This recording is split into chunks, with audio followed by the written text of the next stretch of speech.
Compare cheap van insurance quotes that really do cut the mustard at mustard.co.uk. Details online, authorised and regulated by the Financial Conduct Authority. The Clyde One Super Scoreboard Podcast with Luker's Jaguar. Here, wherever and whenever you need them. Visit them in store or online. It's game day, and this is the home of Scottish football. It's Clyde One Super Scoreboard.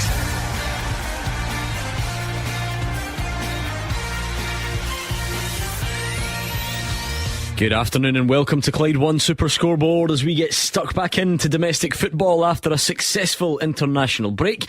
Rangers have the chance to cut the gap to 6 points when they host Dundee United before Celtic respond tomorrow. The battle for top six takes centre stage in Paisley as St Mirren host Livy. Both Kilmarnock and Hearts could really be doing with a win in Ayrshire, and Motherwell are off to Easter Road while Barry Robson's Aberdeen play St Johnstone. I'm Gordon Duncan, and joining me on Today of All Days, the three biggest fools we could find: Gordon Dalziel, Mark Wilson and Hugh Keevins. Ange Postecoglou's taking the hump because the Hibs manager Lee Johnson says he's got an easy job at Celtic Park. Ange thinks he's been wound up and says that Johnson's choice of words is not accidental. So Postecoglou will get the chance to show he had a job that deserves greater respect this weekend. Rangers are overwhelming favourites to beat Dundee United at Ibrox. United haven't won there for 9 years. That'll cut the gap to 6 points, and then we'll find out how easy or otherwise Ange's job is when he goes to Dingwall. Elsewhere, life's certainly not easy for Kilmarnock. They desperately need a result against Kilmarnock. No, they don't. They need a result against Hearts. And then Hearts have to fend off Aberdeen and Hibs as they chase them for third place in the league. Big day. It certainly is. It's always great when the domestic card is back on. It seems a lot busier the weekend ahead, and like Hugh says here, Rangers know exactly what they need to do against a Dundee United side fighting for their lives before Celtic take on Ross County tomorrow. But the games, battle for third place and battle for top six, firmly in the mix here, and also the Championship, a league that no one knows which way it's going to go. Plenty of intrigue in that one today also. I come in here on Tuesday night full of positivity with Scotland. I'm the same today. I think the lads have got some terrific games ahead this afternoon, plenty of goals, and look forward to hearing from them. Sit back and enjoy. We know, we say it all week, that international football might not be for everyone, so if that's the case, you'll be beside yourself at the return of the domestic stuff. And if international football is for you, then you can't fail to have been impressed by what you witnessed over the last week or so. How rare that we come off one of these international breaks with real overwhelming positivity. We'll all have fallen out with each other by 3:05, so rest assured. Later on, your chance to have your say on the open line when it's all said and done. That's what Saturdays are all about here on Clyde One Super Scoreboard. You can let us know your thoughts on the games when they finish, but until then, let's build up to the action by going around the grounds. Hugh Keevins. Yeah, but before then, we go back to Tuesday in that win over Spain. I'm told that in the early moments of today's match between Man City and Liverpool, Andy Robertson gave Rodri what we know in this part of the world as a dull one. But it didn't actually stop Rodri because Liverpool are currently losing 3-1. Yeah, we don't let these things go very easily. Let's go to Ibrox first of all. Rangers against Dundee United. Gabriel has the teams. Yes, I do, Gordon. I think it's fair to say we are now in the run-in, and although many people feel becoming champions may be beyond Rangers, Michael Beale will not give up the title fight. He wants his team to push Celtic right until the last game, and as we all know, on weekends like this, Rangers' job is to cut the gap down to 6 points before the Hoops trip to Dingwall tomorrow morning. Rangers have won their last 4 games. They've scored at least 3 in all of them, and perhaps we're starting to see that free-flowing attacking football that Beale wants. He'll hope his side can display more of that today. Well, he makes 3 changes to the team that beat Motherwell 4-2 14 days ago. Barisic, Tillman and Morelos all come in. Yilmaz, Fashion Sakala and Cholak are dropped to the bench. It's the usual 4-3-3 formation for the Gers. Alan McGregor is in goal. It's going to be his 500th appearance for the club today, a massive milestone. The back 4, Captain James Tavernier, Connor Goldson, Ben Davis and Borna Barisic. It'll be Ryan Jack and John Lundstrom at the base of midfield with Malik Tillman just in front of them. We think it'll be Todd Cantwell off the right, Ryan Kent from the left and Alfredo Morelos leading the line. The substitutes today here in Govan: McLaughlin, Ridvan, Cholak, Suter, Kamara, Matondo, Wright, Arfield and Fashion Sakala. What about the visitors, Dundee United? It is grim reading for them. They're in last place, 2 points adrift, and have lost on their last 5 visits here. Jim Goodwin has come in and made the team more solid, undoubtedly. They've drawn their last 2 games, but draws will not be enough to keep them up. Goodwin knows that. They need wins, but it couldn't be a tougher task than today. A Goodwin makes just one change from the 1-1 draw with St Mirren 2 weeks ago. Liam Smith is out of the squad altogether, so Kieran Freeman takes his place at right wing back. It'll be a 5-2-3 formation for the Tangerines. It's Mark Birighitti in goal.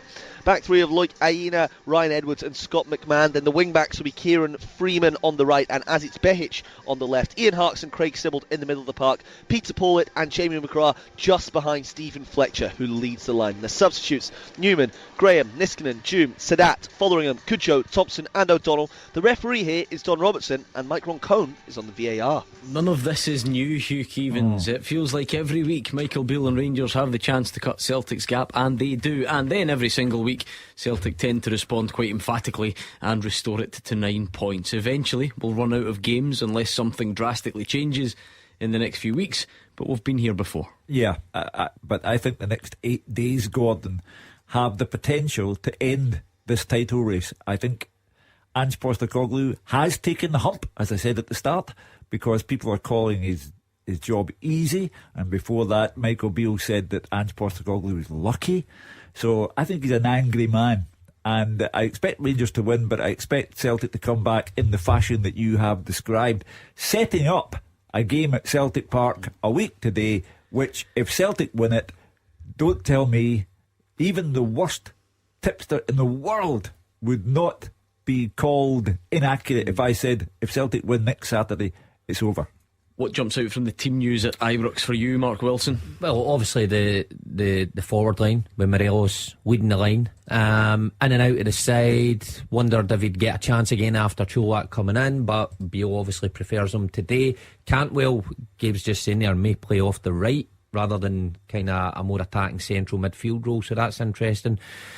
But I think Michael Beale will be looking for a performance at Ibrox this afternoon, a real performance to match results, because most of the good performances this season have come away from home. You think the performance at Tynecastle, at Easter Road, Fir Park, all been great going forward, but Ibrox, it's been a wee bit stuffy, it's been a wee bit stop-start recently, and I'm sure the Rangers fans going along today obviously want the 3 points, but they want a real performance to match that as well. I echo what Mark says there. I think that he's looking at Morelos, for instance. Cholak is the one for the future with a new centre forward probably coming in. I think everybody knows Morelos will leave the building, but I think he's played them today because he knows the way Dundee United got it set up. So it'll be interesting. He has to get a back to goal player that can feed off. Sakala is the big one for me. He's been in good form, scored at Fir Park.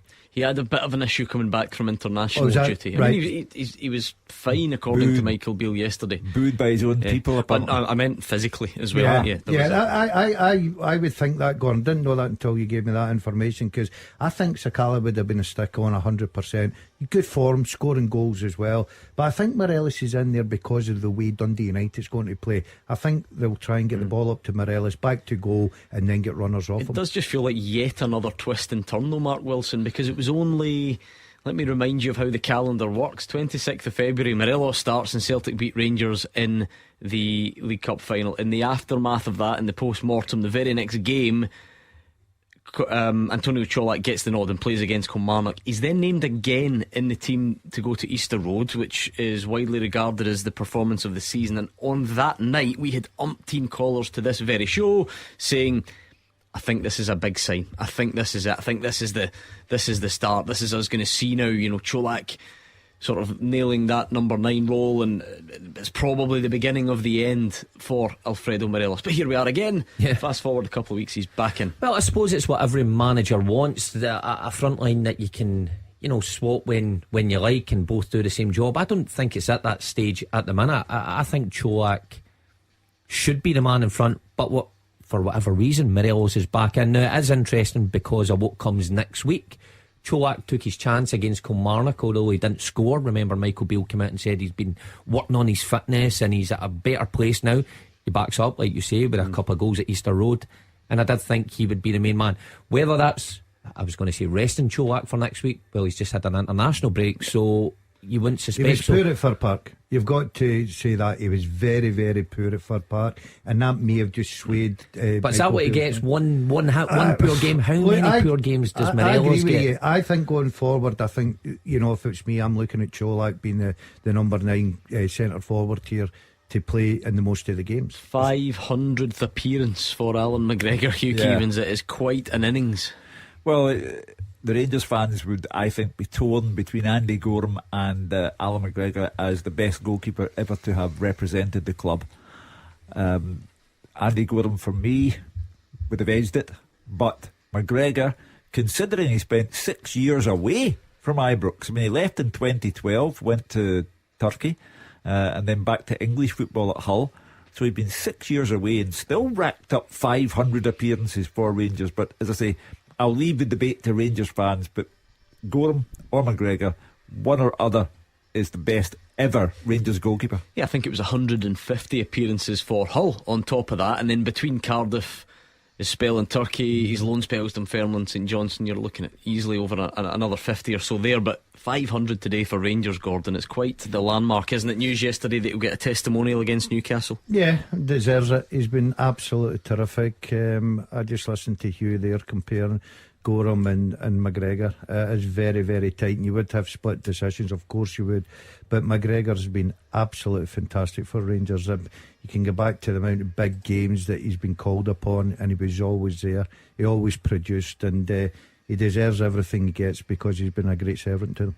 Looking forward to that then. Mark Wilson, what are your thoughts quickly on Dundee United? Is it just that age-old go, try and make life difficult, and hope you can pick up something vital in your I believe so. I mean, Jim's team would have taken confidence from going 2 without defeat, but it's going to be incredibly difficult for him this afternoon. Well, we look forward to that one. That's your team news from Ibrox. What about the Smiza Stadium then? Because St Mirren Livy is a cracker in that battle for the top 6. Fraser Wishart's there.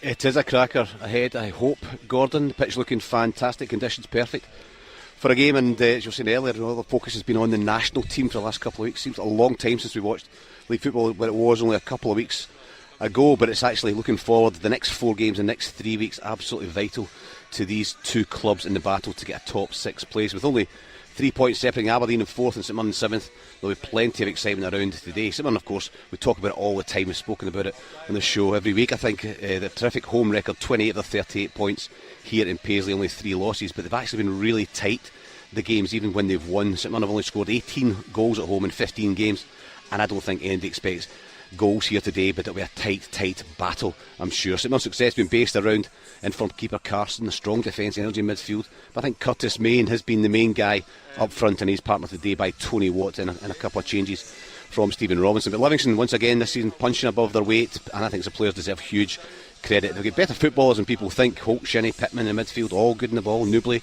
skillful up front and a real threat. Penrice has come on to a really good game as a young lad and puts a good cross into the box. But the key to success is getting these skillful players working really hard, and that's what they do. They break up the play of the opposition, and a couple of positional changes and tactical changes by David Martindale, so they'll go against St Mirren with a similar team, similar formation, so plenty of physicality all over the pitch. I think this promises to be an intriguing game to watch, if not too many goals. We have to feel at this stage of the season, looking at the fixtures St Mirren have got, the next 2 are away to Hearts and away to Rangers, with Kilmarnock at home before the split. I think St Mirren can't afford to lose. In fact, probably have to win if they're going to get a top 6 place, and we always talk about it, the importance of this top 6 place financially to these clubs. I don't think it can be overstated. First, St Mirren said 4 changes. Tanser, Grieve, Kiltie and Taylor dropped to the bench. In comes Small, Shaughnessy, Dunn and Watts. The usual 3-5-2 formation. Trevor Carson in goals, Marcus Fraser, Joe Shaughnessy and Charles Dunn at the back. Across the middle, Ryan Strain, Keanu Bacchus, Alex Gogic, Marco Hare and Terry Small, with Tony Watt and Curtis Main as the strike force. On the bench, Peter Erminski, Richard Taylor, Declan Gallagher, Scott Tanser, Ryan Flynn, Greg Kiltie, Lewis Jimison, Kieran Offord and Alex Greaves. They had a slight change of formation, I think, by David Martindale to their similar 3-5-2 formation, just 2 changes.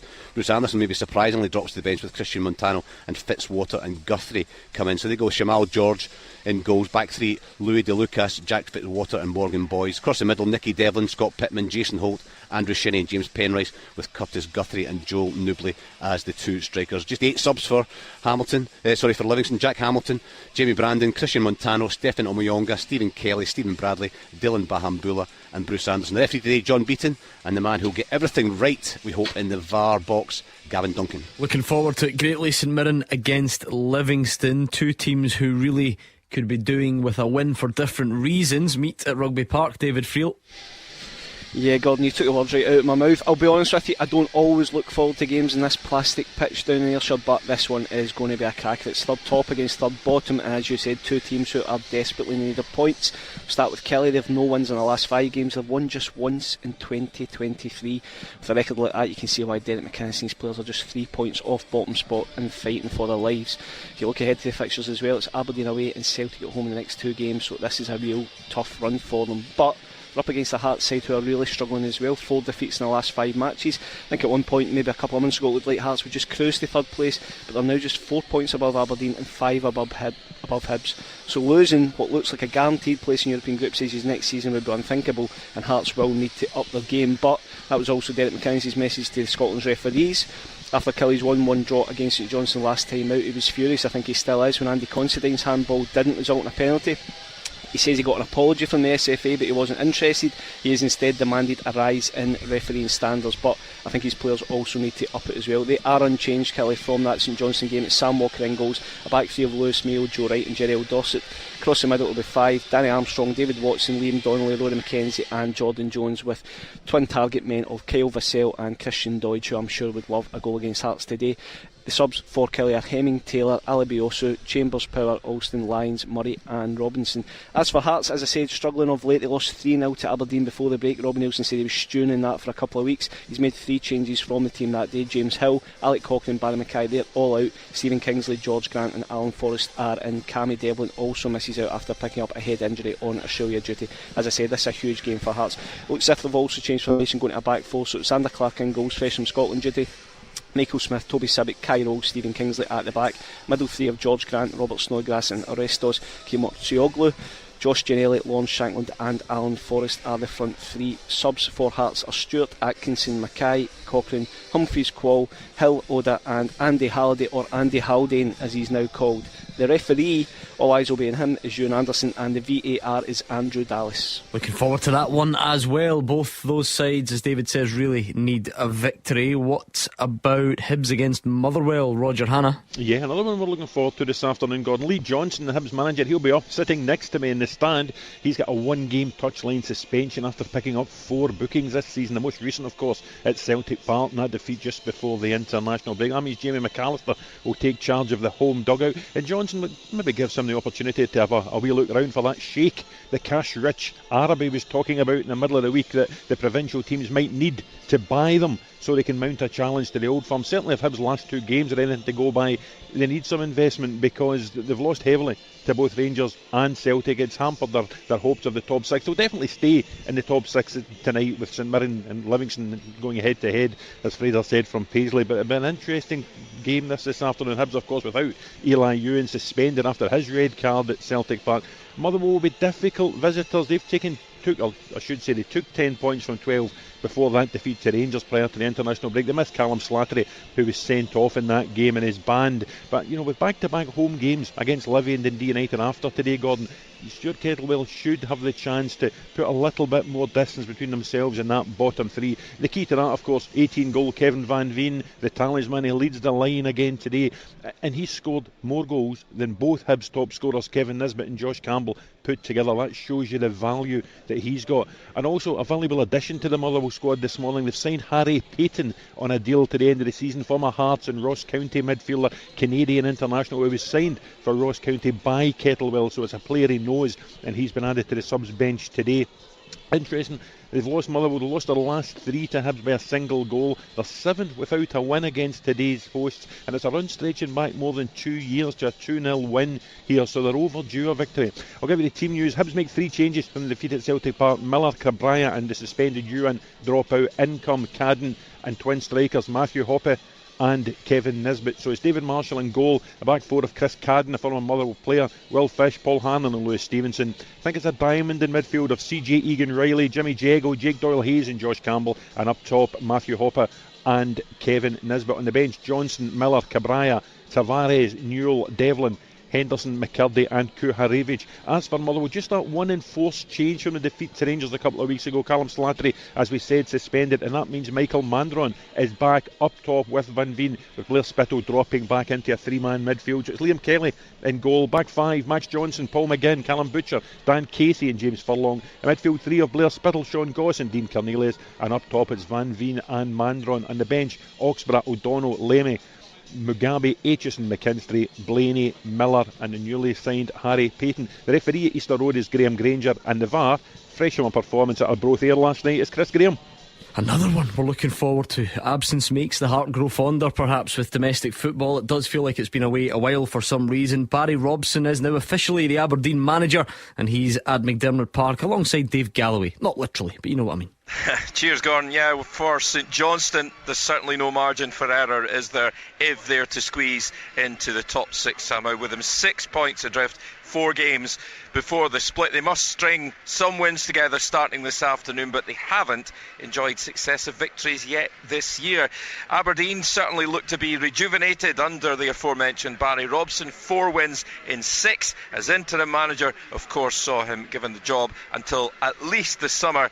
He'd love to mark Wednesday's appointment with 3 points here today, and it'll be like a home game for the Dons. They'll be backed by in excess of 3,000 supporters. Let's take a look at the teams then for St Johnstone. Well, no fewer than 5 changes. In come McGowan, Montgomery, Phillips, Wotherspoon and Rudden for Mitchell, Brown, McPherson, Carey and Bair. It's Matthews in goals, back 3 McGowan, Considine and Gordon. The wing backs Wright and Montgomery with Wotherspoon, Phillips and Hallberg in the middle. The 2 strikers Rudden and May. Subs Sinclair, Brown, Gallagher, Mitchell, Carey, Murphy, Bair, Moreland and Milcreast. For Aberdeen, no great surprise. In fact, no surprise at all. No changes at all. Roos in goals, Pollock, Scales and McDonald as the back 3. The wing backs McCrory and Hayes with Shinnie, Clarkson and Ramadani in the middle,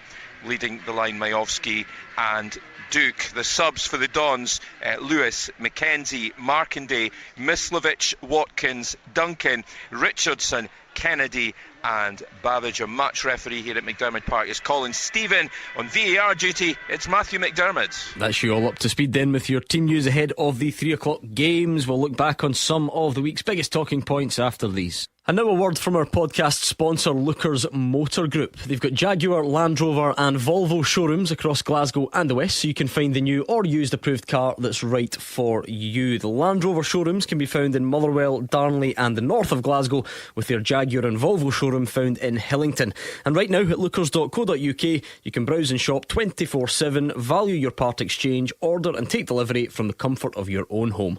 Every approved used Jaguar, Land Rover or Volvo comes with a minimum of 12 months warranty, roadside assistance, MOT test warranty, an independent mileage and service history check, software updates and lots more. Check out lookers.co.uk to get your new or used approved Land Rover, Jaguar or Volvo today.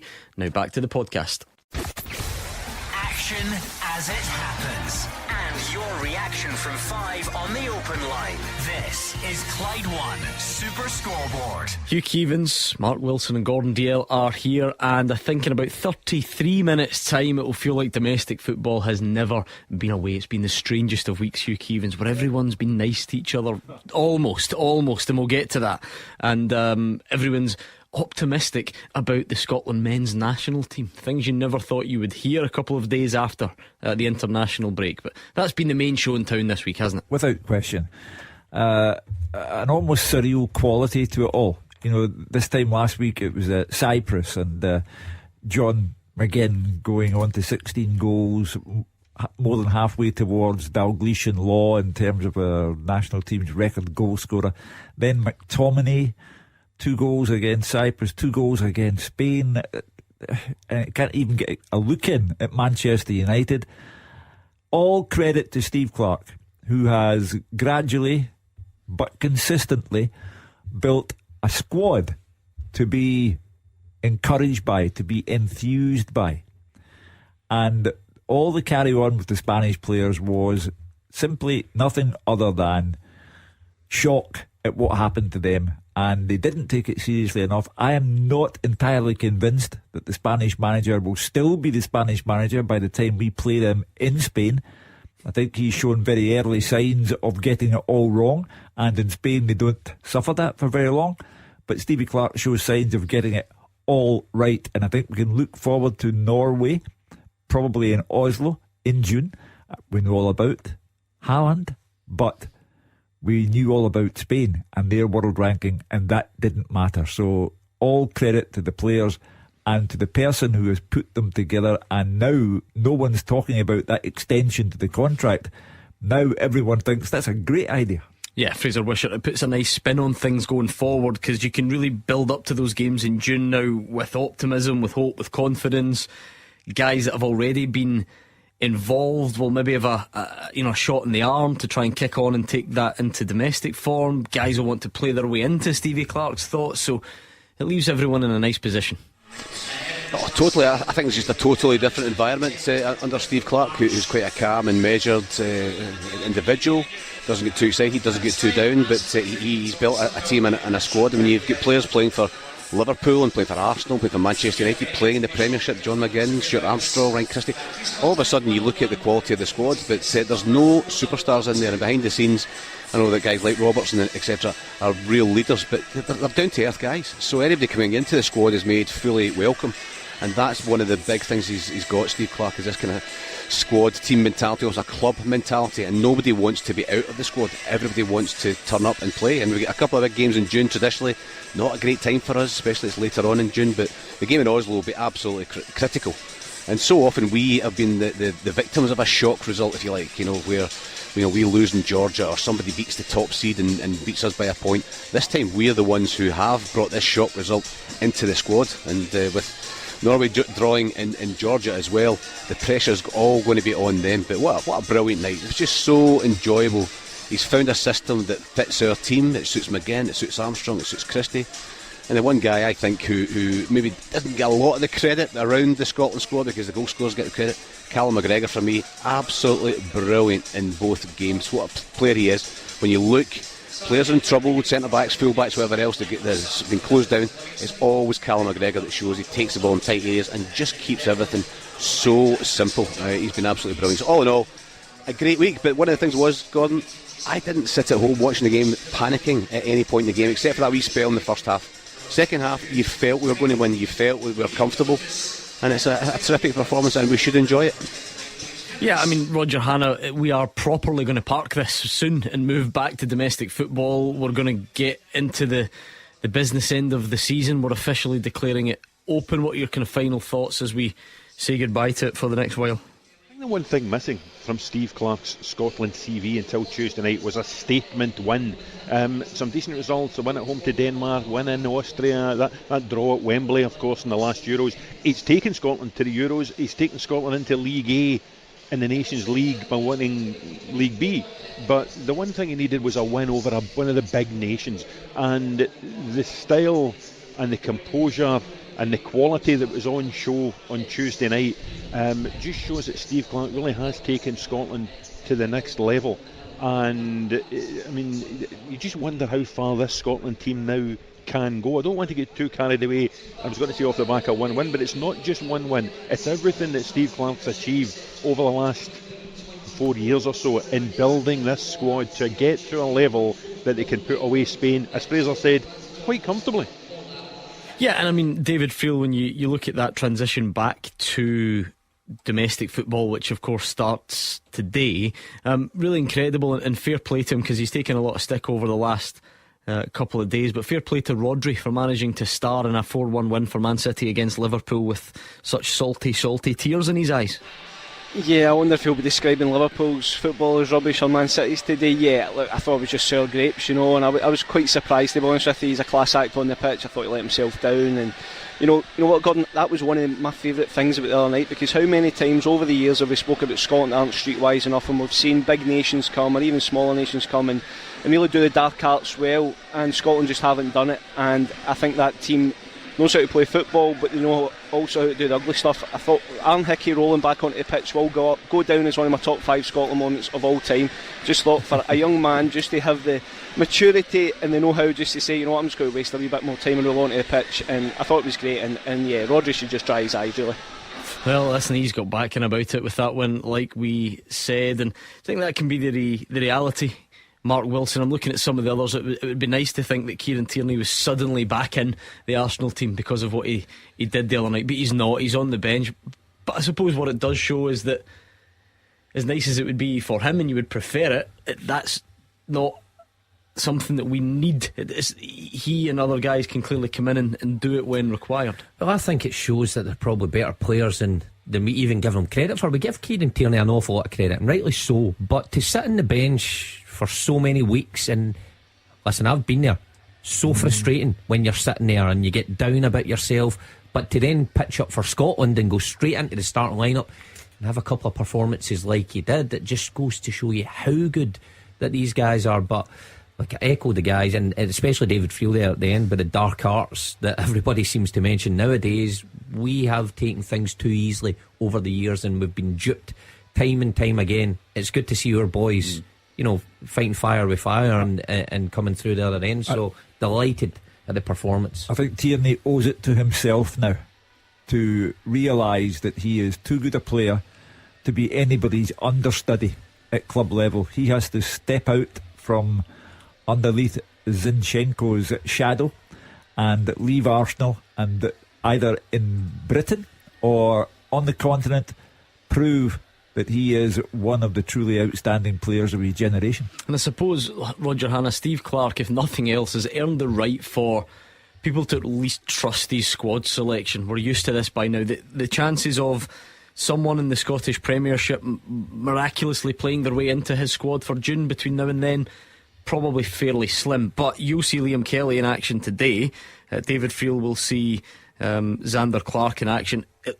I take it looks like we've got our number one in Angus Gunn. Those two guys will still be in squads though, and are going to have to try and impress between now and then, surely.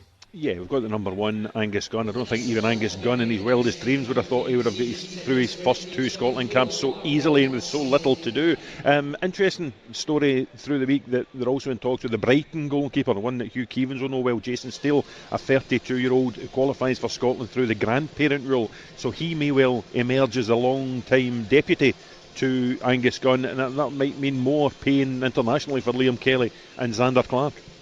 Now, I did say we always try and use this window on a Saturday, Roger Hanna, to look back on the week's biggest stories, and look, Scotland's been really the only show in town. The match between Rangers and Celtic women tried to get in on the act in a fairly unpredictable way on Monday night with that headbutt to Craig McPherson on Fran Alonso. We had a bit of breaking news just before you guys came on air this afternoon, and it was an apology from Craig McPherson. Says he accepts in full any punishment handed out. He says he's severely let himself down. He's issued an apology, or thanks Fran Alonso for accepting the apology that he gave him earlier this week when the pair spoke, apparently, and mentioning, sort of an apology to the club and letting the standards down and all that sort of stuff. What did you make of that apology this afternoon? Yeah, I think, to use Craig McPherson's own words, a full and unreserved apology, Gordon. I'm actually quite surprised it's taken so long for this apology to reach the public domain. The flashpoint, unsavoury as it was 5 days ago now.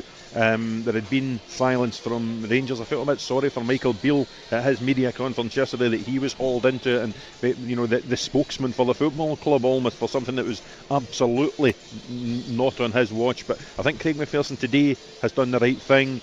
And interesting, down the bottom of his statement, when he apologises to the SFA and he says he will accept in full whatever punishment they deem appropriate. I believe his hearing after the notice of complaint is April 13.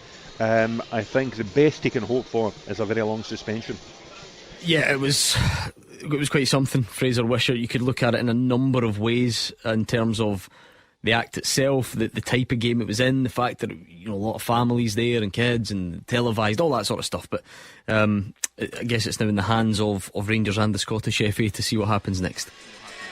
It is, and fair play to Craig. He must have had a horrendous week. I actually played with Craig the tail end of my career with Airdrie, and he was there as well. And anybody that's played and knows Craig, or Hadji as he's known, he'd be probably one of the last people you'd expect that to do that. So for whatever reason, whatever's going through his head, it's happened, and he will have to accept the consequences. But when I heard about it, I thought, no, not Craig McPherson.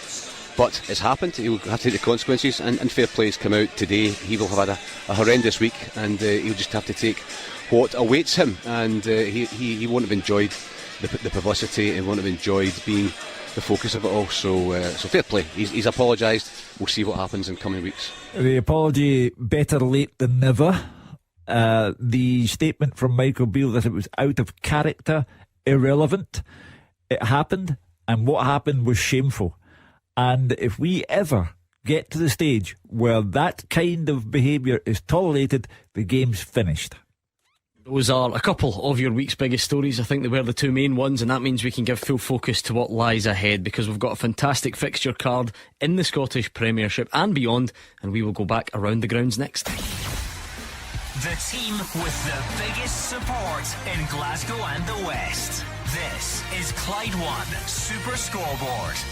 Hugh Keevins, Mark Wilson, Gordon Dalziel are in the studio, and we're building up to the 3 o'clock games, which are not far away at all. Let's get a recap of things at Ibrox with Gabriel. Yep, Gordon, Rangers make 3 changes to the team that beat Motherwell 14 days ago. Barisic, Tillman and Morelos all come in. Yilmaz, Sakala and Cholak drop to the bench. Perhaps that could be an indication of Beale's preferred team. Of course, they've got Celtic next week, but it's Dundee United today, and this is the team. Alan McGregor in goal, a back 4 of James Tavernier, Conor Goldson, Ben Davies and Borna Barisic.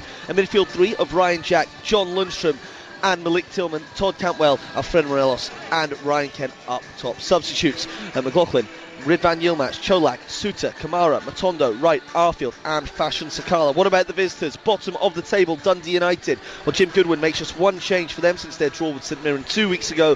Liam Smith is out the squad altogether.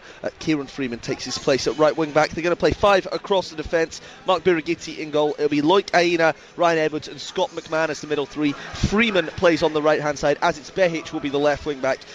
Ian Harkes and Craig Sibbald in the middle of the park. Peter Paula and Jamie McGrath will support Stephen Fletcher, and the substitutes are Newman, Graham, Niskanen, Hume, Sadat, Fotheringham, Cujo, Thompson and O'Donnell. Yeah, looking forward to that one at Ibrox. Let's hear from Michael Beale and Jim Goodwin.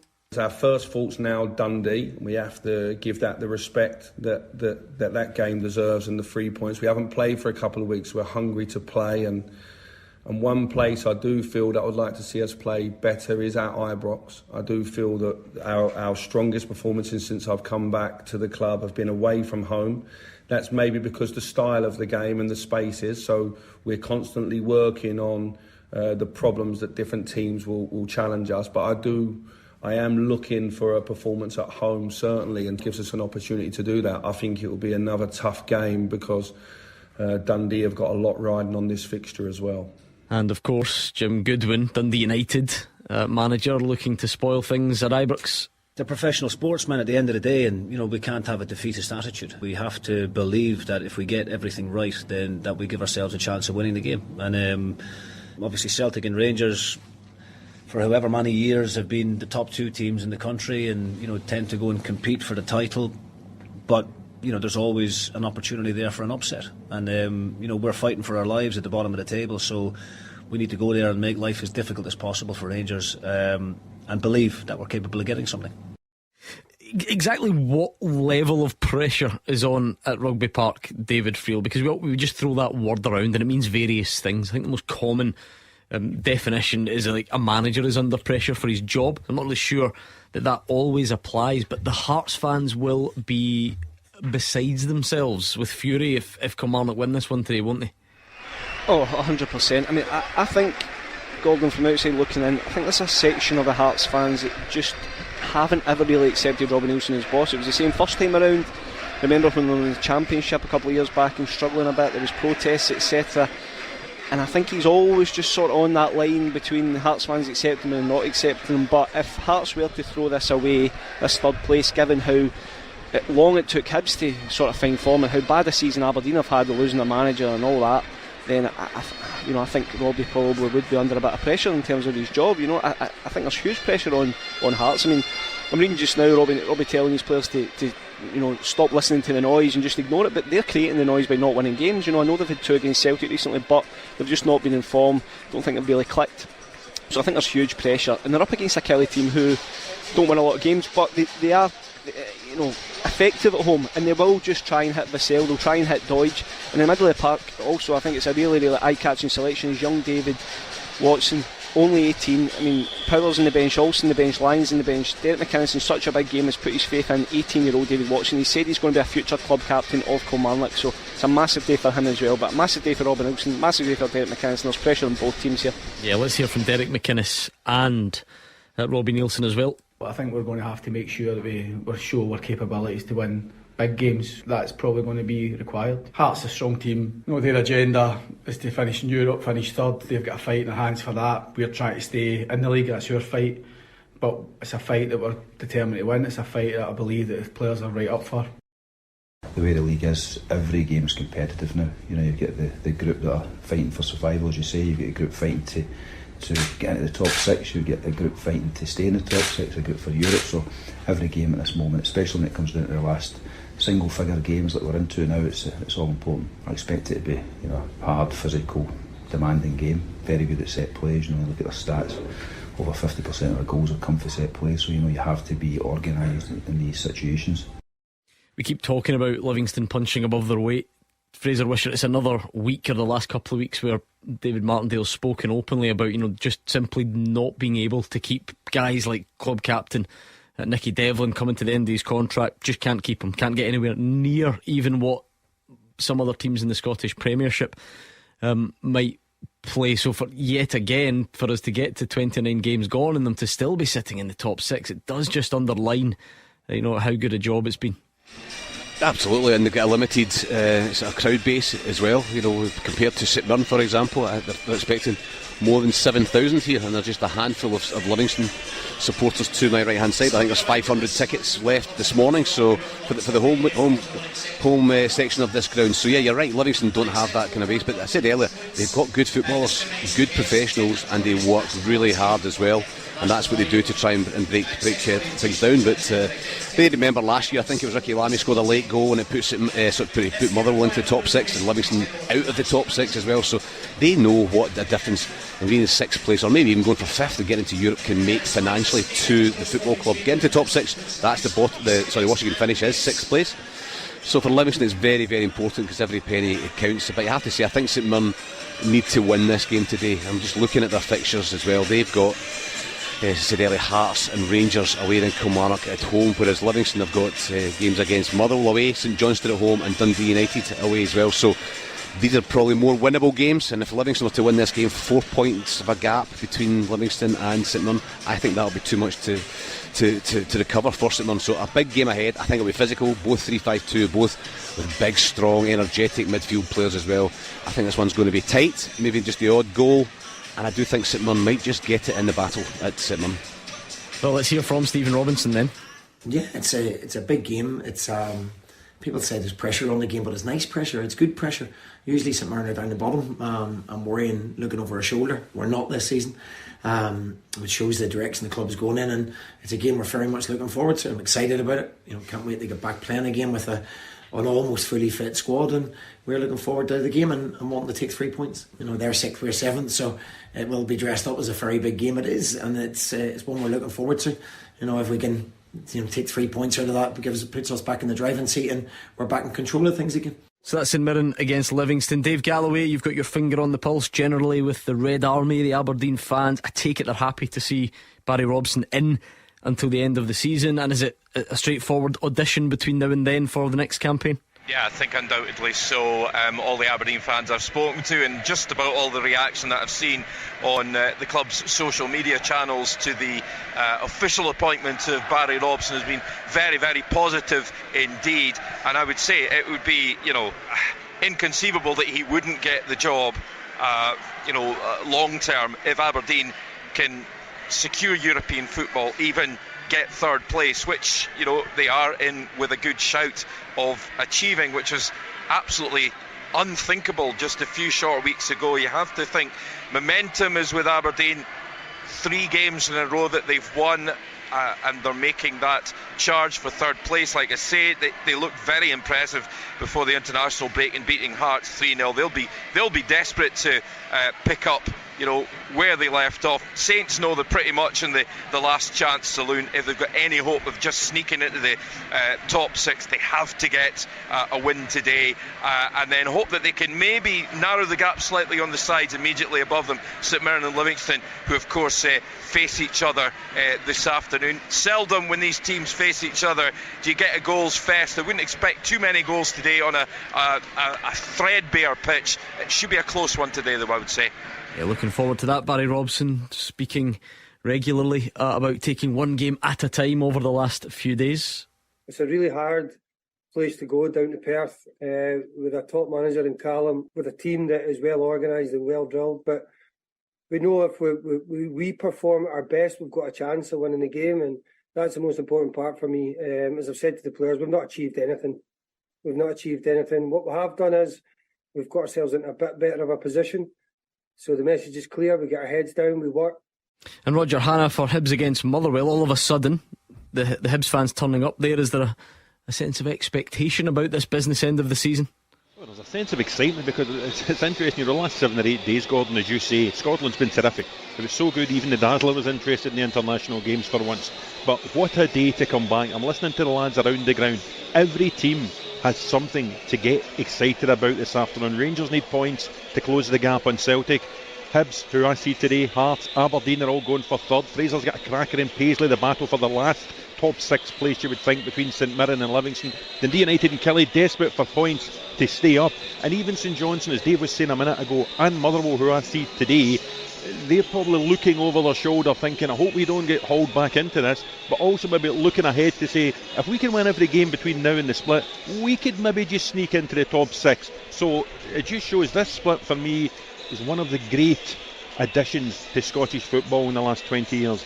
Some of the football you see through the season, Gordon, isn't always brilliant, but in terms of excitement, every game has got something on it today. And I was speaking to Daz off air but before we came on the show. I can't wait to hear the Accas, because Rangers will be big favourites at Ibrox. Every other game, very, very tough to call. It is here. We're the ones that decide, in case you hadn't heard. It's one of these phrases that gets bandied about, but it's the business end of the season. It's been declared open on Clyde One Super Scoreboard, and it is next. The fastest goals, the expert opinions. This is Clyde One Super Scoreboard.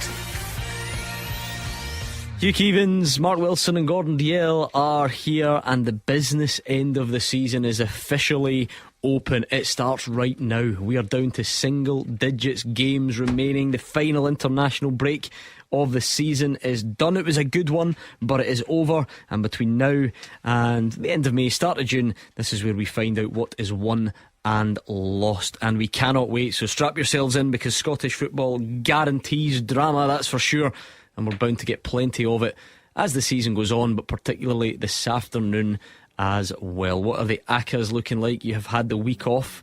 You're all usually hopeless. Can you give us more success in the business end? Well, it's an easy one to start off with. Rangers will beat Dundee United by several goals.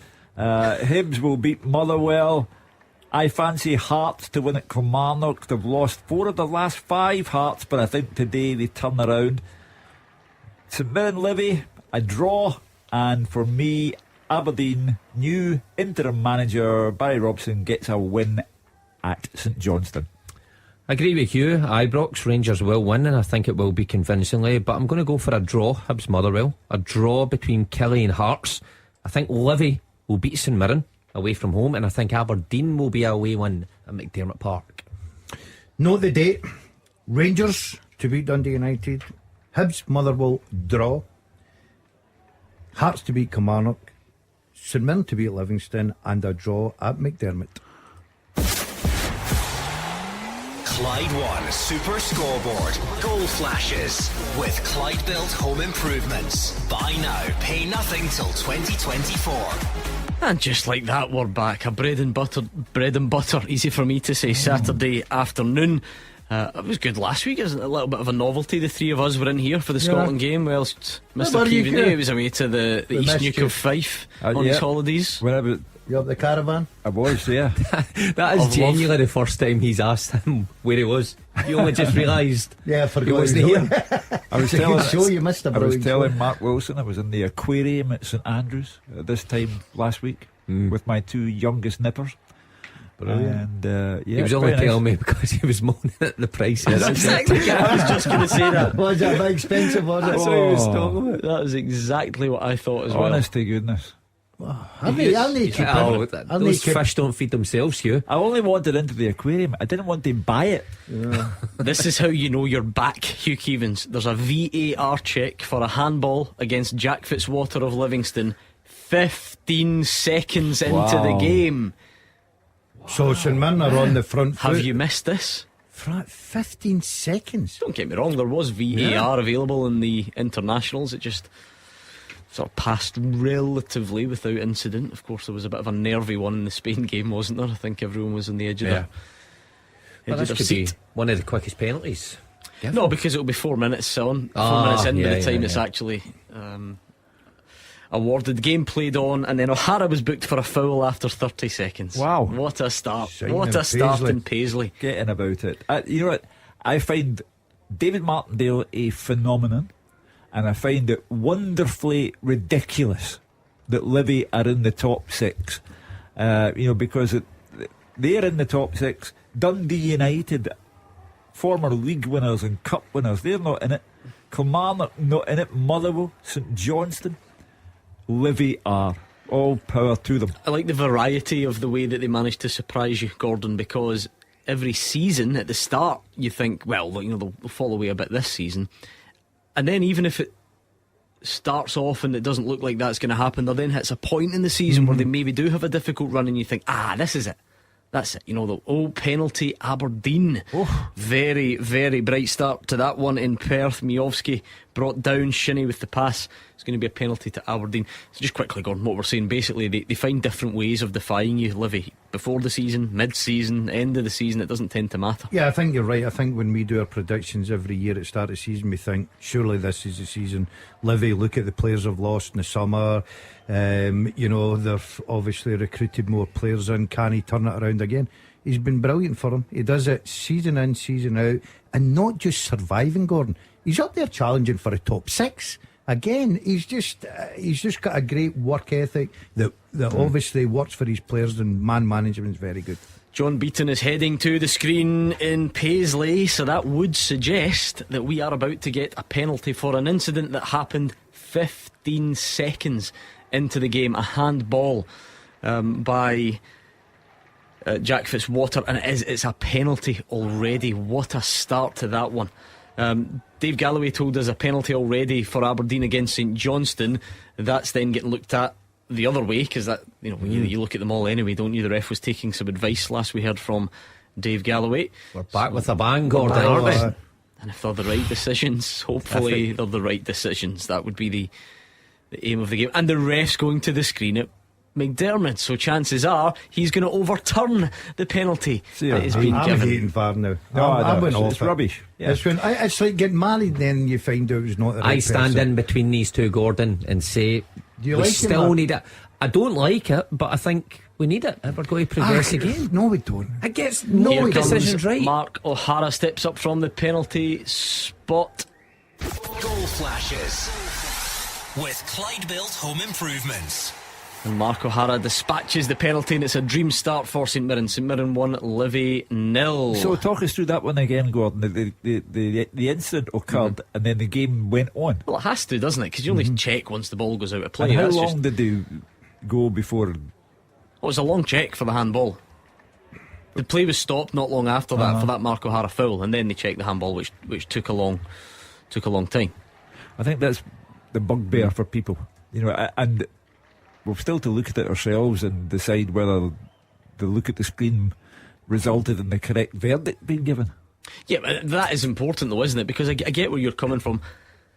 I tend to agree. It feels like it's just getting a bit annoying. Yeah. But at the same time, you have stood there without having seen that. I know I'm fed up of VAR now. That might be a correct decision. And the decision that gets St Mirren into the top 6 or keeps a team up, and without VAR it wouldn't have been there. So I feel like we need to criticise it when it always does, when it deserves it, but let's not get too hysterical about it. Yeah, Mark's argument is, it gets the correct decisions. I don't think it does all the time.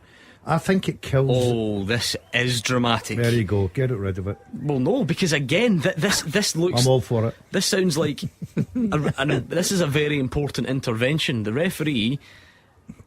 Tell me he's disallowed the penalty. McDermott. Oh, hold on, we've got a goal first. Another one. Goal flashes with Clyde Built Home Improvements. Hibs 0, Motherwell 1. It's a Sean Goss free kick from 22 yards. Someone said his name on the teaser the other night, and I said he doesn't score often. He's scored, and we're back with a bang. Goal flashes with Clyde Built Home Improvements. If you're Hearts and you need a goal, you know who to turn to. No, not Andy Halliday. Lawrence Shankland, a low shot, great finish on the angle of the box. And Hearts lead at Kilmarnock, Motherwell lead at Hibs, St Mirren lead at home to Livy, and St Johnstone are down to 10 men. But it's not a penalty because it was outside the box. Right. And Andy Considine, of all people, sent off against his former team. Andy Considine sent off. Could we get a more dramatic start than that? Amazing. Around How long Scotland. into the game is this? 6 minutes? 7 minutes? Yeah, about that, yeah. Incredible. Brilliant. Incredible start. Bring it on. Yeah, terrific. So, in one hand, St Johnstone get away with one because the penalty's rescinded, but now they have to play the majority of the game in 10 men. What would you rather? Oh, that's a good question. I'll go 10 men. You'd rather play with 10 men and give away a free kick than a penalty? Yeah. Okay. I'd rather give away the penalty and keep 11 men on. What do you always say? Best time to lose a goal? No, Start of the game. but we also always point out the importance of the first goal in Scottish Premiership games. I think it's very difficult if you're well organised. And Aberdeen they're in good form, but they're not the greatest team you've ever seen. I think if you're well organised, disciplined, I think 10 men's Shug, okay. you get the deciding vote. What would you rather? Go down to 10 men or concede a penalty and stay with 11? Stay with 11. Yeah, that's why you sat behind a desk with most of the boys on this show. We were out in the battlefield. Oh, no, I must admit, you two, Wilson and DL, you've received the biggest insult of all this morning. Did you see the April Fool? No. Right, well, I assume it was an April Fool because news hasn't made its way to me yet from East Kilbride FC.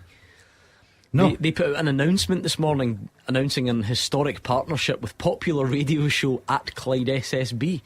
And it says that kicking off for next season, the club would be known as East Kill Clyde 1. I like that. With Hugh Keevins as the manager and Gordon Duncan as the assistant. So even in this fantasy April Fool world, you two still couldn't get a job. I've always looked to the management record. I don't know how that makes you feel. Makes me feel quite good. Because I'm offended enough at having to take orders from this guy. Yeah. Well, you see, I'm putting the cones out for him. They've looked at Crystal Palace with Roy Hodgson coming back at the age of 75. I thought, he's the very chap for us, the old fella. I think you'd be good here in that dugout. Yeah. I think he'd be I hopeless. really do. He'd make decisions. Can you imagine it? The team would quickly. concede within the first minute. He'd call them all unprofessional, take them off, Have put the substitutions kids team all over on. the place. Nah, absolutely He'd be like, Gordon, not. how many subs have I got left? No. Hugh, we're only 15 minutes in. The people, I'm going to get back to April Fools in a second. You can start sending me them in if you were the victim of any good ones this morning. It's 10 past. We've not even done the teaser, Hugh. That's how busy the start has been. So without further ado, let's crack on. The first half teaser with the scottishsun.co.uk/football for the best football news and opinion online.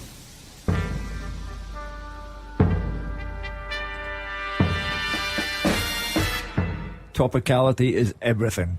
Since 2018, 5 men have scored 2 or more goals in a game for Scotland. Name them. Since 2018, 5 men have scored 2 or more goals in a game for Scotland. Who are they? Easy as that at Clyde SSB. I think there was a variation of that on the full-time teaser earlier this week, but this is your first half teaser and it's all about getting you lot involved on a Saturday afternoon. That is the aim of it. Not only Are we hoping you get the right answers? You need to try and do it quicker than everyone else. So fire up Twitter, one tweet, all 5 names, and send it over to @ClydeSSB. The time frame's going to catch people out here, Hugh. Yeah. Remind us, since when? 2018, 5 years ago. Since 2018. Yeah, that's fine. Send them in to us, please, @ClydeSSB. Did you fall for any April Fools this morning? No, I couldn't. I was too busy. I was away golfing this morning. No one did the sort of exploding ball or whatever. No, I'm on the ball with that, Gordon. I'm always watching. Yeah. I'm always. Because you only use the expensive ones. I'm It's easy for sharp, you to. I'm quick. tell. Nobody would catch me. Do people still fall for April Fools? I mean, that would be my question to you. Unless you've took my money this afternoon, I ain't going where I'm going tonight. Maybe that could be the best. No, that's April. not an April Fool. Don't you worry. Right, okay. I was a bit concerned He's there. 40 quid. I was wanting my $40 back. Does anyone still fall for them? That's what I want to know from you lot out there. Send me a tweet at Clyde SSB. Firstly, is it still a thing? And did you fall for any this morning? Or maybe even what's the best one you've ever implemented yourself or been the victim of? There must be some good ones out there. A football themed one would get you extra bonus points, but I'll take all we can get. Hugh Keevins. Well, it used to be a staple of newspapers on the 1st of April. They would always try a spoof, but I've had a look at all my papers this morning. I don't see one. Or maybe they're just hard to spot now. Well, because the world's particularly wacky. Exactly. I've seen social media is easy. It's an easy option, isn't it? I've seen sort of fake strips being announced and fake signings and whatever, that sort of thing. You ever fallen foul of it, Mark Wilson? No, not in it, Gordon. I'm not asking if you're into No, it, but have you never ever fell is that foul. why? No. Do you know what? Can't catch us. No, do you know Two what? wise men. No, that sounds exactly like a guy that has A guy fallen who's for fell- one, and he's bitter maybe- about it. Maybe I didn't realise. His face is telling a different story. Oh, it might be. My daughter got married on April Fool's Day. So happy anniversary, Pet. I mean, what is it? Has to be before midday. Well, who brought that rule in as well? I know it's got. Well, I didn't know that rule. Yeah, or you're the fool. Oh, it's got The to joke's be on you. Oh, If you, I don't know, something like that. And your wedding was real because I paid for it. No, Clyde paid for it, mate. Let's be honest about it. Well, and another daughter as well. So sorry. Yeah, you Paid wonder for why two. he's still on here after all these years. Yeah, there you go. That's just a bit of fun on a Saturday afternoon. You can maybe send me a tweet. Let me know if you've ever fallen for an April Fool, if you did so this morning, and what ones you've dished out, because that might be more entertaining knowing our audience. 12.5 gone at Ibrox. Gordon, what can you tell us? End to end, Dundee United, I think, have been positive as well, Gordon. I've been up the pitch. I've had a, couple of chances round about the 18-yard box, but no goalkeeper tested yet. But good pace to the game. It's lively, and we always say first goal's got to be important, especially if Dundee United can get it. But I fancy Rangers strongly this afternoon. Yeah, Michael Beale made a big point, Mark Wilson. He's done it before, but he reiterated it this week about trying to put on a show at Ibrox. What's Rangers' best performance since Michael Beale came in? Easter Road. What's their second best? Tynecastle. Yep. So he's kind of looking for something like that at Ibrox.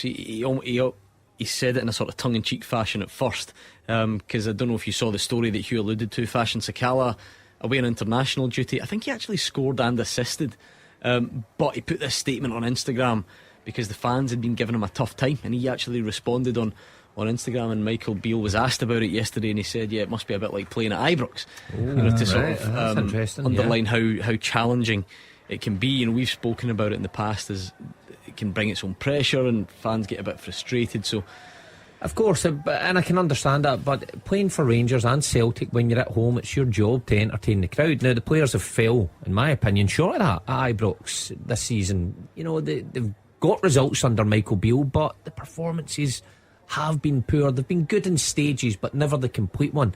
So he's right to ask for better performances in starting today, but I've got to say that the way Dundee United have lined up, they're committing bodies forward. They're making it difficult for Rangers.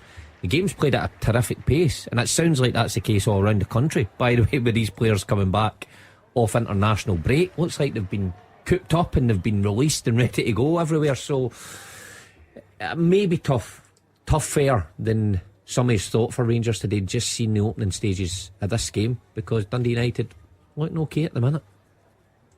Yeah, I can agree with that, but I've just got a funny feeling if Rangers can get the first goal, especially early. I was listening to Michael Beale coming in to the studio, Gordon. He was talking about, look, we're playing okay because we're coming off the pitch and saying we're disappointed we only scored 2, 3, 4 goals. We want more. So he's obviously happy with the chances creating. He wants more goals. Well, there'll be a couple of factors, Mark, but is the tactical one the most important? Quite simply, that if you go to Easter Road particularly, or Tynecastle, those teams are probably going to have a bit of confidence, they'll have a bit of a go, and that suits you tactically. Is that more important than this psychological bit about the crowd being demanding? Well, of course, it makes a difference when teams come out, and the emphasis is sometimes on them, it being the home team, to open up a bit. And there's no doubt about it, Kent and guys like Tillman and even Cholak and Cantwell prefer that. Any attacking mind player prefers that, where there's loads of space to run into and loads of gaps to, pass balls through the lines. Ibrox, it's different, it's harder, but that's where your creative players have to take it to a new level. Goals are raining in the Championship as well. I don't know if you heard your old pal John Rankin, Mark Wilson, did you hear how he said he was going to celebrate winning the SPFL Trust Trophy last week? I'm going to turn your mic off for this bit, Gordon Dale. You can't be trusted. What's he going to do? He said, he was teetotal, but he's got 2 kids in his family, and he wouldn't be surprised if another one was born at Christmas time. Really? After they won. That sounds like ranks. Well, I know him, and I'll tell you what, he's had a busy week because Dundee are 2-0 up against Aki's Ryan Sweeney on 16 minutes. A few sleepless nights. That man's mind is elsewhere. Comes along. I celebrated like just getting a game every week. Every Saturday. That man's mind is elsewhere. Cove Rangers 0, Partick Thistle 2 as well. Stephen Lawless. So the favourites in those 2 games, if you like. And I'll tell you what, the Ackies, you start looking good. Not looking good at all. We've called it the business end. You look at what Arbroath did last night, beating Ayr United 2-0. Yeah, and the Ackies, rooted at the bottom there, 25 points. Cove on 26, and they're 2 down, as you said. So Arbroath on 28. It's still got a way to go, but that's football for you. One weekend you win a cup for Hamilton Ackies, the next weekend you're beaten in the league. Will you still come under a bit of pressure for that? I know what's it called? It's not a Challenge Cup. What's it called? Well, technically, yeah, right, SPFL okay. Trust Trophy. And it's a nice moment, nice weekend, and everybody celebrated it. But you'd rather have points? Yeah, I'm sure that. Does John still come under a little bit of the pressure because of the league situation? I'm not sure if he does. It's a priority. Yeah. But winning a cup, and then they went through a wee spell that he seemed to bring things back a bit. Hamilton much better than I do. I think they give young managers they give managers at time. I still think he's got a chance of surviving. The Cove's the one I'm surprised at.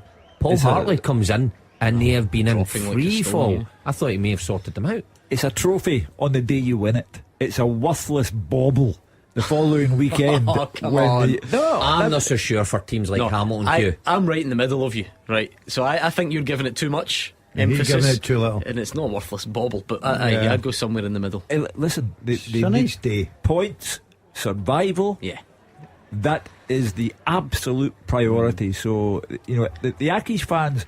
I mean, how many times have we been on this programme where Ackies managers have come under unbelievable pressure from the supporters there? They may be small in number, but my goodness, they are vociferous. So still waiting on you sending me your April Fools from today. Were you the victim of one? Oh, hold on though, before we get to that. Another goal. Goal flashes with Clyde Built Home Improvements. 2-0 St Mirren, and it is Tony Watt. He is, of course, man of many clubs, and he has found the net at home to Livy. Great work by Main, cut back to Watt, shrugged off a challenge, and he's walked round Shamal George and just rolled it into the empty net. What a start that is for St Mirren. Well, I don't know what will be going through Davy Martindale's mind. They don't often get turned over like that, even by the Celtics and Rangers of this world. But this is the beginning of a turning over.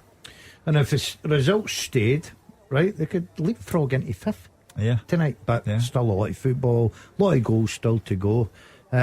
Just looking at Dundee United game, I think Jim Goodwin be very pleased with the start they've made at Ibrox. I don't see Rangers really testing their goalkeeper. Penalty, Kilmarnock. So that game has already had a lively start. Xander Clark, he said the spotlight on the goalkeepers. He spilled a shot from Liam Donnelly, then brought down Kyle Vassell, and the penalty has been awarded for now. You never know in this current climate. We'll get used to it eventually. But confirmation that St Mirren are 2-0 up. Tony Watt with the goal. It's Scott Brown versus Gary Caldwell down in England today. Have you seen that? Fleetwood 1, Exeter 0. Brighton, Hugh, they've scored, but it's only an equaliser against Brentford.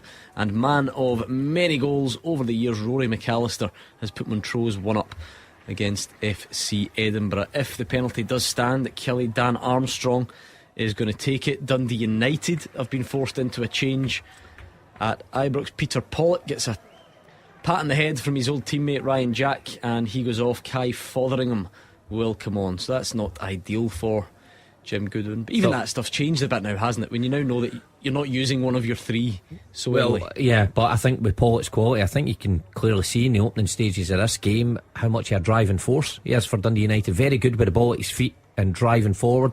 Couple of occasions he did that, and he's off now, so that's a blow for Jim. Penalty given, so Kilmarnock will have the chance to level things. Sorry Hugh, Ivan Toney's got Brentford 2-1 up at Brighton, and up steps Dan Armstrong. Goal flashes with Clyde Built Home Improvements. David Friel says he doesn't always look forward to games on the plastic. There's a lot at stake, and it's 1-1 already midway through the first half, so hopefully that's cheered him up. Good excitement. That's an important goal for Derek McInnes and Kilmarnock. They need to get points today, especially at home. The record on the road is atrocious. So if they're going to stay in this league, they need to start picking up 3 points at home against Hearts today. What about Robbie Nielsen's stat as well, that half of their goals have came from set pieces, Kilmarnock? So that's, he was well aware where the danger comes from, but unfortunately for them, they gave away a penalty, so it's another set piece. Derek also said, and I use his word, not mine, that the VAR gave Kilmarnock zilch. Well, they've given them zilch +1. That was Tony Watt's first goal for St Mirren as well, by the way. That second there against Livy. Important goal. Usually we associate Fraser with dull games, Wisher, dull game, hand in hand. But so far he's off exciting this St afternoon. Mirren legend as well, though, so they've been welcomed with open arms there. Here's a question: is he a bigger St Mirren legend than a Motherwell legend? Because his throw-ins at Fir Park were extremely long. I've got to say that. Is that why he was best remembered? Well, could take a great throw-in. He played many more times for Motherwell than he did for St Mirren, didn't he? So he's a Motherwell legend. Yeah, I'd say so. You think so? Hey, we're approaching the PFA dinner. We're approaching invitation time. Right, he's a legend all over. Stevie May's gone down in the box under a challenge from Liam Scales. No pen for now, says the ref. It's getting a bit tasty at Rugby Park, according to David Friel. Well, we're 25 minutes into the first half of the games around the country, and we've got 5 goals so far, so that in itself is terrific. Penalty shout at Ibrox. Goalkeeper spills the ball. Tillman gets there first and he goes down, but not given. Doesn't necessarily mean much these days, as we know. Don Robertson's doing the old finger in the ear. Is you listening? Just to let everyone know this goes. Well, not once the finger's in the ear. No. It's the screen that's the telltale sign. Well, I'm talking. So he's got the finger in the ear, Don Robertson, and he's gonna have a look, perhaps, if he gets instructed over. Do you know what, Don Robertson? Have you ever seen him do the sign for VAR? No. Has he got a He's wee got telly? a different telly. He's got a curved telly. He's got one of those curved ones. 20 inch. I think they should do a V with the arms. This will not work on radio, but I'm going to do it anyway. So most would do. Let me try and describe this. Most would do for me, index finger, 2 index fingers, pointing out in front, and draw the rectangle.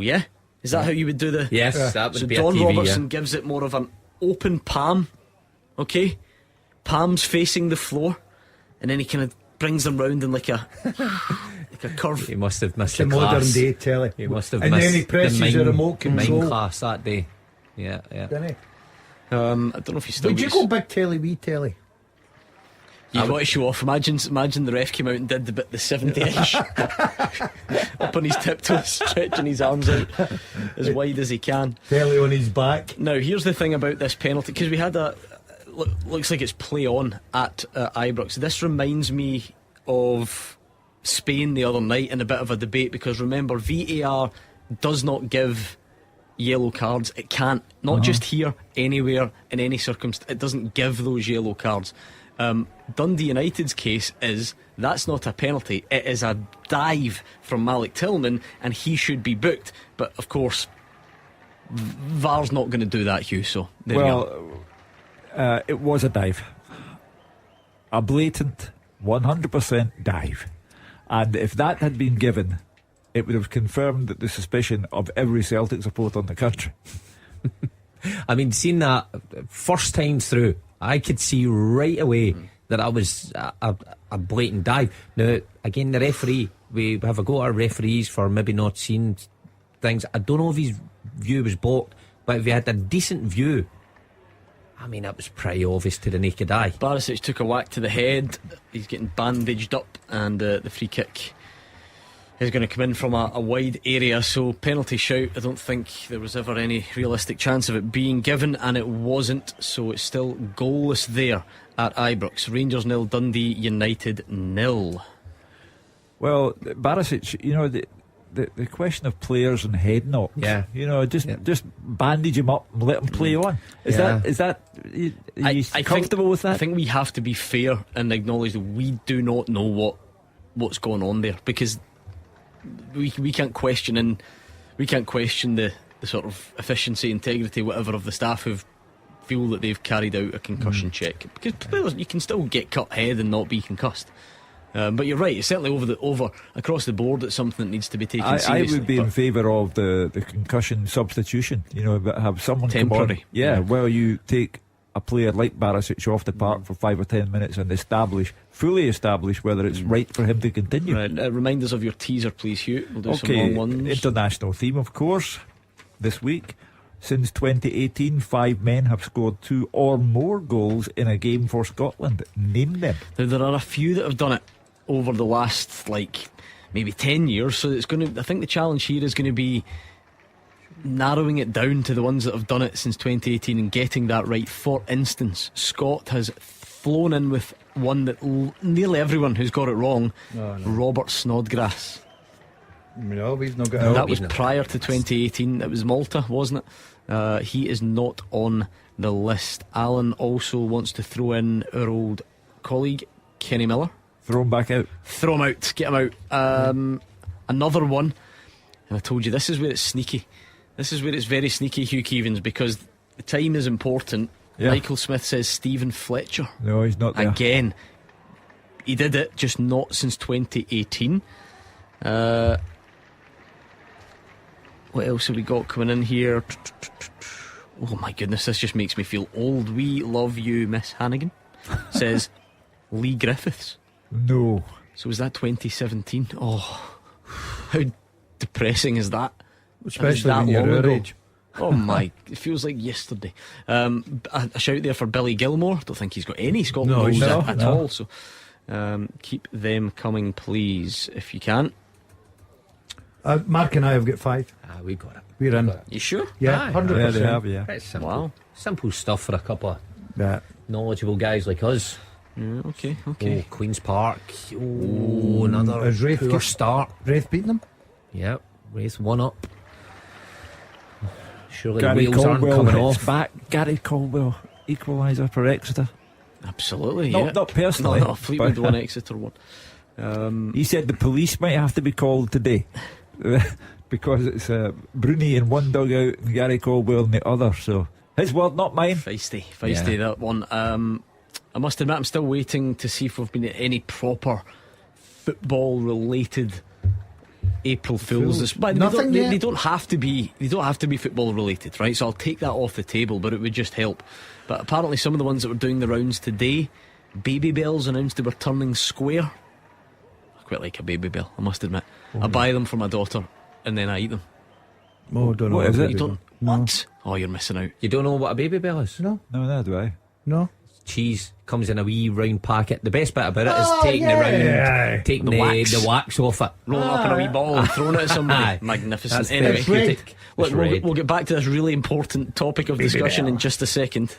Goal flashes with Clyde Built Home Improvements. Aberdeen have scored. It was a Johnny Hayes corner, a diving header from McDonald, and it squirms in, according to Dave Galloway. So St Johnstone down to 10 men. Andy Considine was the man that was sent off against his former team, and now a goal for Aberdeen in that one. Well, there you go. There's the argument. 10 men, 1 down now, and it's very, very difficult for St Johnstone now. Barry Robson, by the way, doing a terrific job. Yep. I had a feeling he may have got it to the end of the season, but of course you need to back up your performances up with results, and that's what he's done. And the only game without a goal, Hugh Keevins. Yes, is Ibrox. Yeah, and we have Michael Beale's word for it that Rangers need to do better on their own pitch. So half an hour in, still 0-0. Claim for a penalty rightly discounted by the referee. It's a fair game, but it's not a scintillating performance by any manner of the means. Van Veen's gone close, inches past the post there for him, as Motherwell look to add to that goal advantage they have, thanks to Sean Goss's free kick, which is a wonderful free kick, by the way. Motherwell starting to do that in recent weeks. Remember Callum Slattery at Kilmarnock? We said, nah, no chance. He's not got in his locker. Banged it in. I told you when Kettlewell took over as interim manager, I was suspicious. I went up and watched him train, and the first person I told you about was who? Sean Goss. He did. Exactly. And do you want to say what you did say about Sean Goss? Good player, good in a box. Yeah, nice feet, nice and quick. And then I watched him practice his free kicks, and I says, that boy will score one day. Yeah. Apparently other April Fools that were doing the rounds, Anton Deck announcing they were in talks to star in the new Bond film. Come on. No, you're never going to fall for that. They're talentless as it is. Oh, behave. National treasures. Deck. Come on, national treasures. Well, they don't sing, don't dance, don't tell jokes. What do they do? Let's Get Ready to Rumble might not be one of the classic vocal performances of its age, but it is a song nevertheless. Hopeless they are. Burger King saying they were going to introduce Doritos flavoured chicken. What's a joke about that? That could easily be the case. Do you know, that wouldn't surprise me in the slightest. Should have seen that before. Probably. Like a recipe that you crush up Doritos, one of these your like chicken. TikTok ones you put it in your air fryer. That's why I bought an air fryer. I had a haggis lasagna during the week. You fancy that, Mark? Oh, that sounds lovely. Haggis lasagna. Haggis lasagna. I mean, I'm not sure the people of Italy will be too chuffed, but sounds good to me. No, but it was excellent. Roger Hanna quite rightly points out, my wife actually mentioned this to me this morning, the alcoholic beverage Malibu. You'll be familiar, I'm sure. I do like that. Teaming up with Iron Brew for a Malibrew. I like that. Sounds a good idea. There's nothing up there. That was my first ever drink. Was it? When I tasted alcohol. Do you know something? You Aged had 18, Malibu please drink written all over you. I was 26. Oh, that's right. I At the forgot. time. So you did. That was my first ever drink. We So hold on, you waited. Malibu and lemonade. So you waited until you were 26. And what was the story again? As a stag do? I was in stag do in Vegas. So it was Celtic players. John Kennedy and Steve McManus. Been Malibu. A Malibu and lemonade. Cannot be that. There you go, boys. Did you hear the way he dropped that in there? Stag do in Vegas. Didn't even put in Las Vegas. Just stag do in Vegas. Forget that. I'm just get this image. Him walking about with a Malibu and lemonade with ice. Keep the Malibu coming, mate. Just leave that bottle. I love a bit of coke. Needed a dentist the next day. It's sweet. Enough. I had my stag do in Clydebank, and you have yours. I don't know where I had all mine. I've been about. I've got to say. Multiple venues. Motherwell. No, one was in Spain. I don't know if it was number 2. Number 2, I think, was in Spain. Where was number 3? I don't know. I've been about with stag do's. Yeah. I like a wee stag do. Mine was in Vegas, to be fair. Was it? Yeah. Was it really? Joint though, so I felt like we could justify it because I was his best man, he was mine. I thought you meant where you went with your missus. No, for goodness sake. Oh, you have to play and go, right, you go that way, I'll go that way. I'll meet you back here in 7 days. No. What happens in Vegas stays in Vegas, man. So it was essentially the same group so it felt like we could justify, because there's no point. We might as well go one big one rather than two Yeah, wee ones. I You know, agree that with was the that. thought, and it certainly worked. Oh, yeah. Craig Sibbald had a shot from distance. Not My, bad at my, all. my. That was What an close. effort. What an effort. Left footed, about 20 yards out, cut across it. Just whistles past Alan McGregor's right hand post. I didn't know this was a thing. David Smith has sent me a clip of it. What must that be? I must admit, I'm not as familiar these days with the gaming world as a football manager. I guess it looks like that, yeah. He says, I got done by this today, and all it is a football manager is playing April Fools on people, telling them that the players are injured when they're actually not. Jeez. What is the world come to? Oh, come on. And he fell for it. And he fell for that. Keevins. You know what? Well, See, you would, because it just pops up on your screen. And see, April Fools would have been easy. See, for teams like your amateur team, Gordon, surely just tell somebody we're meeting at this point at this time. Turn up in your suit or whatever, all that sort of stuff. Club suits a day. But do you know what? I started this off by saying, is it a dying art? And I'm now, I think the lack of responses from anyone who's actually been done by one today, or that suggests that it maybe is the case. I'm a bit disappointed it's up to 12 o'clock. Wait to see my mate turning up tonight with a golf trolley at Top Golf. That'll certainly be fun. Yeah, we're off to Top Golf Yeah, tonight, aren't we? can't wait. I'm really looking forward to it.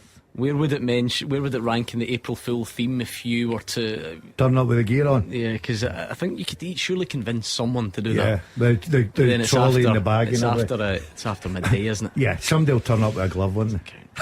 I hope so. Mark's got one in his pocket. Put that back in the car. But I don't get though, is like, why have you got your golf shoes on now? No. I understand why you've he's got a pair of foot joys on, the spikes. Right, we're approaching half time. And it's been a really good start. It's been a really good return to domestic football after a brilliant international break. You might be surprised to hear that the only game without a goal in the Premiership is at Ibrox.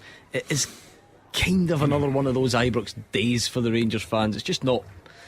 It's not brilliantly fluid. It's not got loads of goal mouth action and no goals yet. So Motherwell are leading at Hibs. An early Sean Goss free kick. Kelly 1, Hearts 1.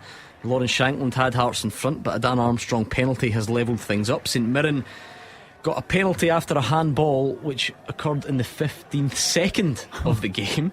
Oh, maybe Ibrox is not so quiet anymore. Goal flashes with Clyde Built Home Improvements. Rangers have taken the lead, and it is Malik Tillman. He was put through, he slid the ball past the keeper. Probably the exact stage that Rangers really needed to find that breakthrough, and just changes the whole feeling of the afternoon. Malik Tillman, Rangers 1, Dundee United 0. Yeah, you're right, that keeps the crowd quiet, because if it gets to half time and it's 0-0, there's rumbling and grumbling. But Tillman, after having an attempt at trying to win an unfair penalty, has now finished very cleverly. And that's a real body blow for Jim Goodwin and Dundee United. What a pass that is from Cantwell. That is top quality. He's no right to whatsoever to find Tillman with that pass. It's absolutely brilliant. Tillman obliges, takes a touch and puts it in the back of the net. Great time to score. But the pass from Cantwell is brilliant. Absolutely brilliant. Terrific, yeah, absolutely terrific. And it's Tavernier fizzes the ball into him, not Golson. Fizzes the ball into him round the corner, and Tillman knows exactly they're on to make. Cantwell, that's why he's in the team. Keeper? Are we looking at the keeper here with the angle that Tillman's at? Why? He's 6 yards You out. hate goalkeepers, honestly. No, I'm only having a discussion. He's 6 yards out and he puts it in Gordon, the corner. We're only 6 o'clock. Let's just enjoy the chat. You know, let's open it up. I'll What tell are you you saying what, the Mark, keeper could have done there? I didn't. I'm just saying keeper. For so long, Mark, we spoke about Rangers needing other players to just contribute more in a goal-scoring fashion. That's Malik Tillman's 11th of the season. It's his 5th in his last 6 games, and that's exactly what Rangers need, because for too long Ryan Kent, as good as he can be with flashes on the ball, doesn't score enough. The right side of the attack has been a problem area for years. Who scores enough? So to have Malik Tillman hitting double figures, moving beyond the start of double figures, Yeah, is exactly what they need. Exactly, I was going to say that. You don't need me to tell you that any midfielder that gets to double figures at this stage is doing a real good job, and Tillman is. But you're right, relied heavily on Morelos over the years, relied heavily on the right back. Too many years. They need a midfielder to contribute. Now this could be a worry for Hearts. Xander Clark is down injured. He's clutching his hamstring, and Ross Stewart, the sub goalie, is getting stripped and ready. Now you obviously know the backstory. Xander Clark has been very good. The reason he's in the team is because Craig Gordon is injured. So if Xander Clark was to add to that, no disrespect to Ross Stewart, that would be a huge blow. And John Beaton is heading to the screen again for another penalty to St Mirren and another handball. So it looks like it's going to be given, the fact that he's going to the screen. And that game could be over by half time. Over by half time. Penalty given. Twice John Beaton's gone to the screen. Twice he's come back and said that Livy have committed a handball offence, and we're going to have another penalty. It could be 3-0 to St Mirren before half time. O'Hara, step up again, captain. Would be so, wouldn't you? Signed a new contract, didn't you, not that long ago? Wonder how Mark looking with Livy away from home. It's miser. Ross Stewart is out doing the warm-up for Hearts with the goalie gloves on. So that's when you know it's serious. Yeah, you don't see that too often. Jacob Brown, Scotland international, we didn't see him at all, I don't think, did we? He scored the first for Stoke. If you're still keeping a track of these things, Mark O'Hara steps up again for St Mirren. Goal flashes with Clyde Built Home Improvements. Now that's got result of the day written all over it, because either St Mirren are going to kick on and consolidate it, or we'll have the unlikeliest of comebacks. So either way, it's going to be a contender come Monday night. St Mirren 3, Livingston 0. The 7th goal of the first half of the games throughout the country. So we have come back with a bang. John Beaton's missed 2 obvious handballs, says Fraser. It's a good job VAR's there then. Yeah. Nah, I don't think that'll catch on, that logic, but that's either way, penalties given, and it is 3-0 to St Mirren. Just to go back to Tillman and the goal that puts Rangers 1 up, how much do Rangers have to pay for Tillman? Around 5 million seems to be the kind of ballpark fee that they keep mentioning. Michael Beale mentioned budgets again yesterday. He said he had a very good budget compared to other Rangers managers he could think of, but that's a fair old chunk out of it to get Tillman. But I think 5 million though for a midfielder who gets you double figures is worth every penny. And he's 20. Yep. Potential. You're buying potential, aren't you? Yeah, I think Rangers would do that at 5 million. Anyway, he's the man that's made the difference so far. Rangers 1, Dundee United 0. We do now have a goal in every game in the Premiership. Hibs 0, Motherwell 1, Killie 1, Hearts 1, St Mirren 3, Livy 0, St Johnstone 0, Aberdeen 1. Let's round off the teaser, Hugh, to leave some room for late drama. The first half teaser with the scottishsun.co.uk/football for the best football news and opinion online.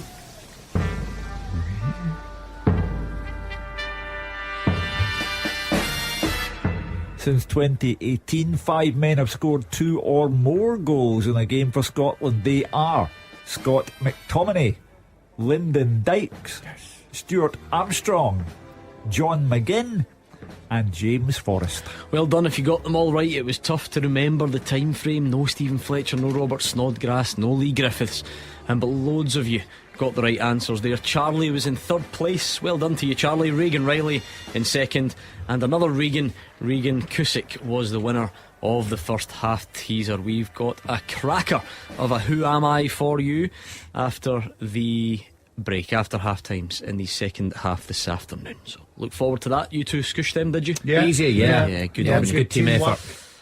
Yeah, I got the majority. Yeah, here's one. Mr. RFK sent me a tweet saying that he got done many years ago because he's a big wrestling fan, and Floyd. This is bizarre. And Floyd Mayweather was taking on the Big Show. Remember the Big Show at WrestleMania?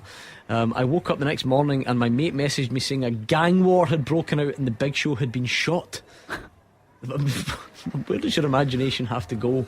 I suppose that would be possible. That could happen in the wrestling, but really shot though? No, not really shot. Of course, it's some of the nonsense. Where's Chris off today?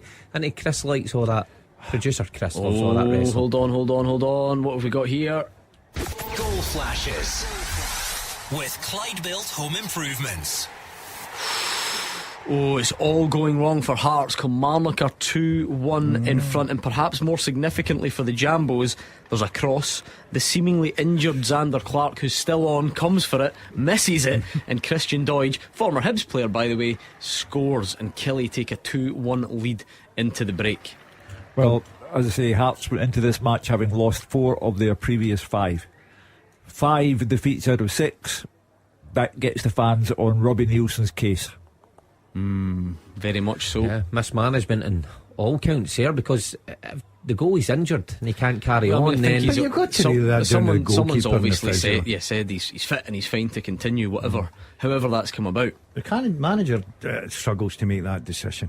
You've got to trust your goalkeeper. You've got to trust. I'm not talking just about the goalkeeper. The manager. I'm talking about the physio and the goalkeeper himself. It might not be anything to do with the injury as to why he missed the cross. Maybe not. Curtis Mains had a goal chalked off for offside by Douglas Ross, who got a very friendly reception from the St Mirren fans.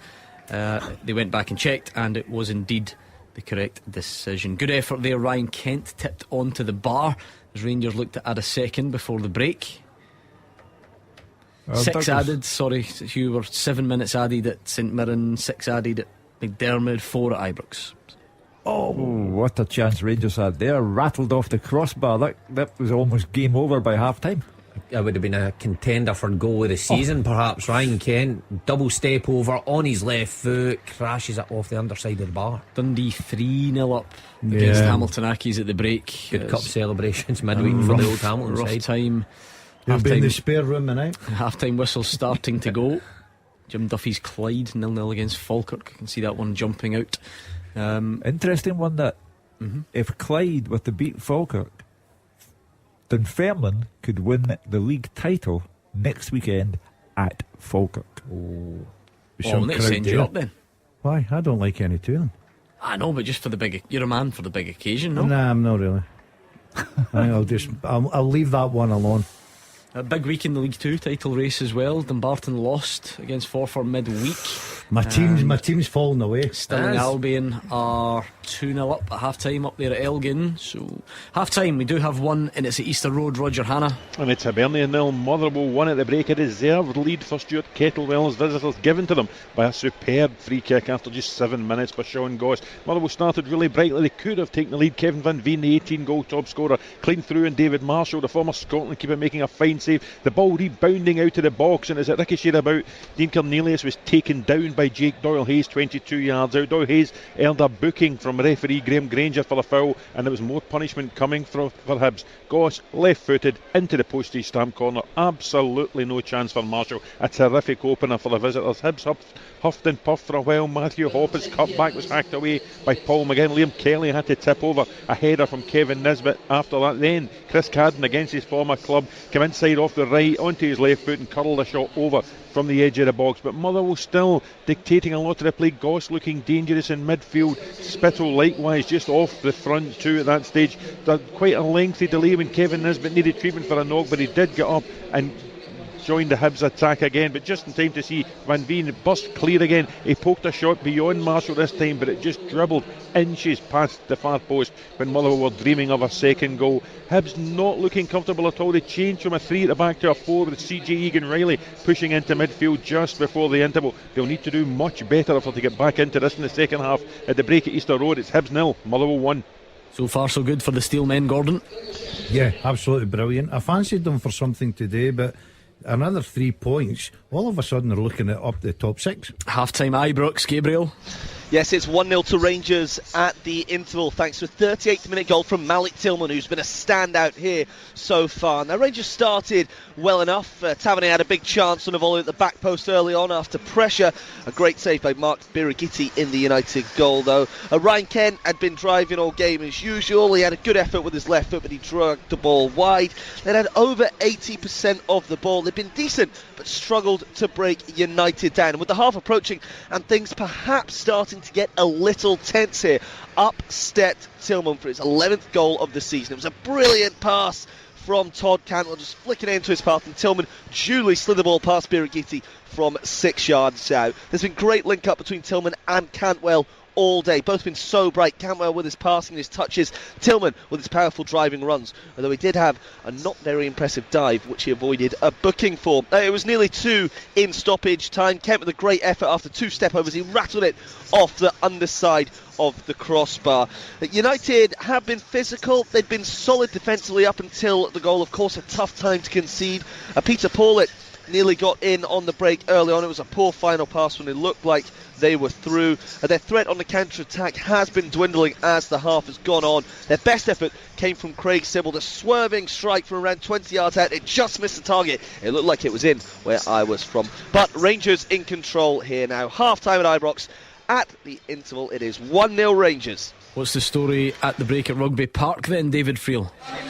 Half time, Gordon Kilmarnock 2, Hearts 1, and it summed up with this: a first half to forget for Xander Clark, the Scotland and Hearts goalkeeper. He's been at fault for both Kilmarnock goals, and he's also picked up an injury. He's had a nightmare. Danny Armstrong, Christian Doidge scored for the Kennedy side. Kelly fully deserved the lead. They've been really good. Hearts have been really poor. Kelly started well, he pinned Hearts back. Joe Wright had a great chance with a free kick, but he headed wide. Hearts were really struggling to get going, but Lawrence Shankland played for Scotland during the week against Spain. He only needs a bit of space to make any team pay. It was a slack Kelly pass. Shankland moved to the corner of the box and drilled a low shot past Sam Walker. What a goal. It was his 22nd of the season. He expected Hearts to build on it, but it didn't really. Kelly kept going. They were playing really well, snapping into tackles. Equaliser came in 22 minutes. Liam Donnelly's drive had a lot of power, it's fair to say, but it was straight at Xander Clark. You'd expect him to catch it. Instead he spilled it. Kyle Vassell, he was onto it in a flash. Xander Clark tried to pick up the loose ball, he brought him down. Ewan Anderson gave a penalty, VAR backed him up, and Danny Armstrong easily converted from the spot for his 10th goal of the season. It was the least Kelly deserved, and there was more to come before the break. Xander Clark, as I said, he got treatment for a hamstring injury. Ross Stewart was ready to come on, he was stripped, but Robbie Nielsen kept Clark on. Maybe that was a mistake, because Xander Clark was at fault for Kelly's second goal, as Christian Doidge, remember, on loan from Hibs, made it 2-1 on the stroke of half time. Danny Armstrong, such a big player for Kelly, he whipped in a great cross. Xander Clark came out for the ball, totally missed it, and Christian Doidge did the rest and celebrated right in front of the Hearts fans. Kelly have been excellent, Hearts have been terrible. It's a big second half ahead. Half time, Kilmarnock 2, Hearts 1. Huge 45 minutes coming up there. It's half time at McDermott Park. Dave Galloway. Half time, St Johnstone 0, Aberdeen 1, and all action start to this game. Saints going close after a corner. Gordon's volley brilliantly parried by Roos, who also did well to deal with Considine's follow-up. But Considine got a straight red card on his birthday as well for a last man challenge on Majowski, who'd been put through by Shinnie following a VAR review, and also changed a penalty award to a free kick just outside the box. Roos, though, was forced into action shortly after to block Rudden's effort at his near post. At the other end, Ramadani's curler from the edge of the box clipped the woodwork, and it took a superb save by Matthews to turn McDonald's header from Clarkson's free kick behind for a Don's corner. Aberdeen, though, went ahead after 31 minutes.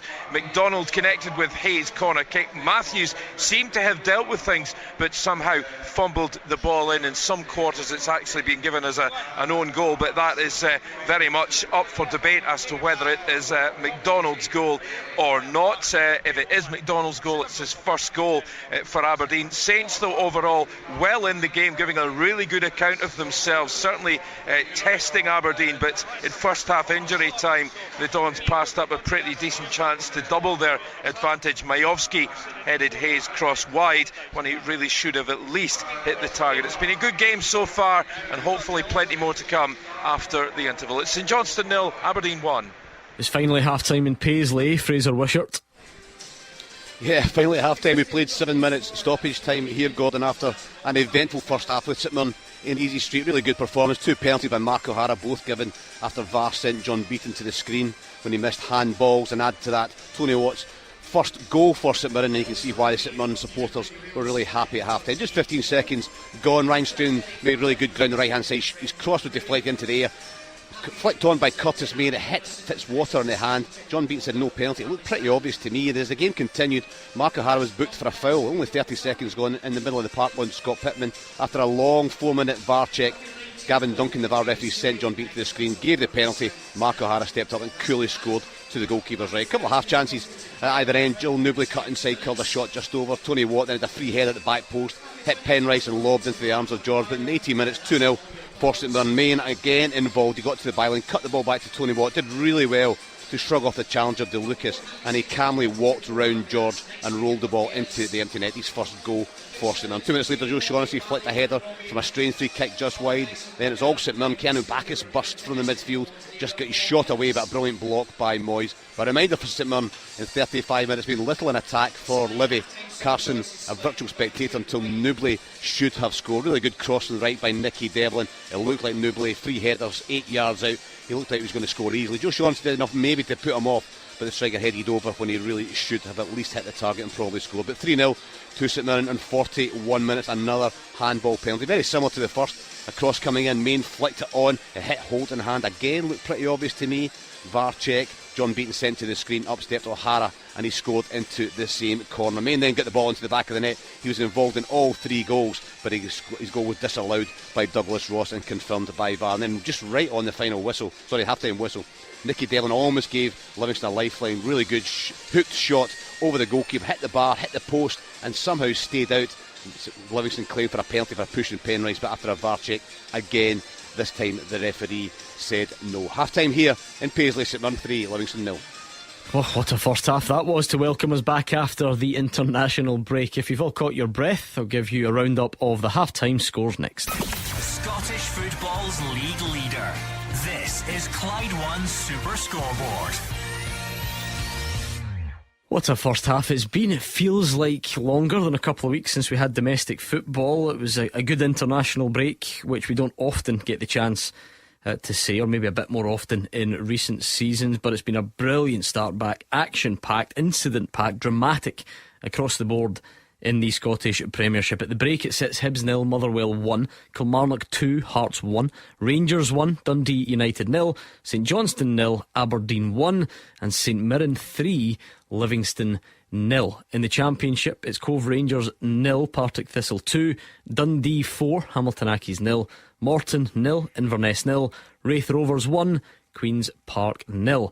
In League 1, Alloa 0, Airdrie 1, Clyde 0, Falkirk 0, Dunfermline 0, Kelty 0, FC Edinburgh 0, Montrose 1, and Queen of the South 0, Peterhead 0. In League 2, Bonnyrigg Rose 0, Stranraer 0, Dumbarton 1, Stenhousemuir 0, East Fife 0, Annan 0, Elgin 0, Stirling 2, and Forfar 0, Albion Rovers 1. And the second halves are next. The Clyde One Super Scoreboard Podcast with Lucas Jaguar. Buy your next car or book your MOT, service or repair online. The Clyde One Super Scoreboard Podcast with Lucas Jaguar. Here, wherever and whenever you need them. Visit them in store or online. Action as it happens. And your reaction from 5 on the open line. This is Clyde One Super Scoreboard. We're about to get back underway, not quite yet, though there's been a change at the break for Hearts. It's the one we saw coming, David Friel. Yeah, Gordon, just about to kick off here, but Xander Clark has been withdrawn. I think it was the right decision. He was clearly struggling. He obviously made those 2 mistakes as well. So Ross Stewart's on, and Barry Mackay is also on for Keogh as well. Just about to kick off here. So, Xander Clark and Craig Gordon injured at the moment for Hearts. How's it looking at Ibrox? Gabriel, I take it that goal changes the complexion completely. No Rangers fan heading along today would have envisaged heading in goalless at the break. Yeah, completely, Gordon. I mean, they had been playing quite well, but it was starting to get that atmosphere the way it can get here at Ibrox when it's goalless against a team you should be beating. But they completely deserved it. Malik Tillman specifically deserved it with his good play. He's just walking out now alongside Ryan Kent and Todd Cantwell. Those three have been so bright behind Alfredo Morelos. Some really nice link-up, and they'll hope to continue that in the second half. Perhaps rack up some goals. We know how big next week is. That big Old Firm game, so let's see if we can see more of that. But no changes here. Rangers and United both the same as they were before the... And now just a quick note from our podcast sponsor Lookers, the new name for Taggarts across Glasgow and the West. We are proud to announce that Lookers is now the new name for Taggarts. Taggarts has been part of the Lookers Motor Group for nearly 20 years, and over time, being part of one of the largest multi-franchise dealer groups in the UK and Ireland, has helped Taggarts to provide a great customer experience, value and choice to their customers across Scotland, and that's something that will never change. And now, they've decided though to change the name above the door to move forward as one. You'll find the same great service and friendly faces you've come to know at their Jaguar, Land Rover and Volvo showrooms, working hard to give the best experience every time. You can now browse and shop online for your next car at lookers.co.uk and choose from thousands of used cars in stock with home delivery available. You can also discover the latest new car offers, book a test drive and book your next service online. Although the name has changed above the door, everything else is staying exactly the same, and you can still expect the same great service and friendly faces when you visit in store. Lookers, the new name for Taggarts across Glasgow and the West. Clyde One Super Scoreboard Goal Flashes with Clyde Built Windows and Doors. Buy now, pay nothing till 2024. Must be nice when these things work out, because it won't always be the case. But Michael Beale said yesterday specifically that Todd Cantwell and Malik Tillman have got a very good relationship off the pitch. They've got a good relationship on it, and he needs to find a way to get them both in the same team. Fast forward to today, and they both combined for the game's only goal so far. Yeah, you could probably tell that they've got a good relationship off and on the pitch, because the pass that Cantwell finds Tillman with is brilliant. He's no right to make the pass. It's terrific, because Mark pointed out the ball played in with Tavernier's played in with real pace, and he just cushions it round the corner, takes all is it is it almost behind him? You know, sort of almost has to like kind of dig it out as well to get it in front. But it's when he plays it's perfectly weighted. It takes all the Dundee United defenders out the equation.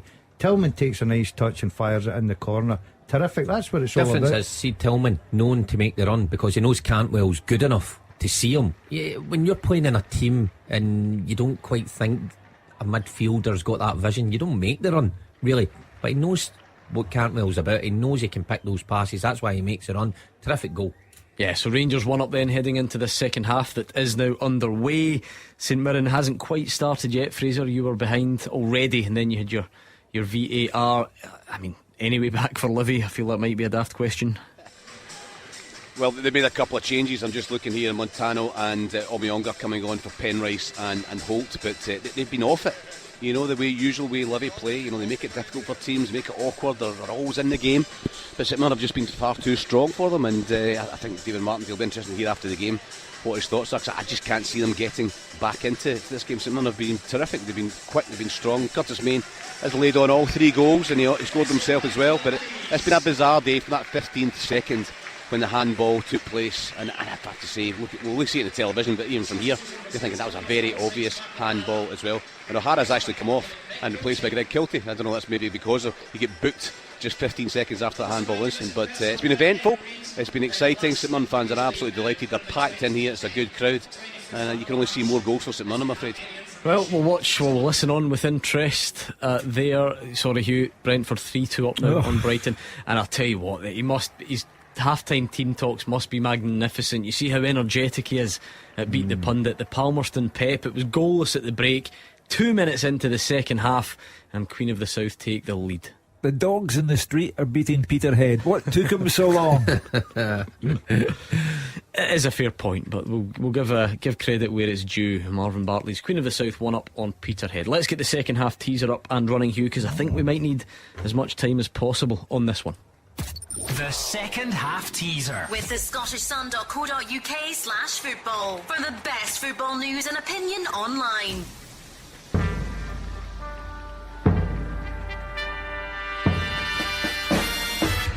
I have played alongside Lee Hodson and Gary Naismith. I have been managed by Ian McCall and Roberto Di Matteo. I have won promotion in 2 different countries. I've been loaned out 4 times, but only ever played for 1 club outside the UK. Who am I? I've played alongside Lee Hodson and Gary Naismith. Been managed by Ian McCall and Roberto Di Matteo. I've won promotion in 2 different countries. I've been loaned out 4 times, but only ever played for 1 club outside of the UK. Who am I? I love these. At Clyde SSB, get your answers in. One of my colleagues and I were talking about this during the week. Honestly, it's the one part of the show that still blows my mind every week. I don't care. The football knowledge is one thing, but how your minds all work to come up with these answers so quickly, I just can't do it. And it shows you that it works in mysterious ways because you are remarkably good at them.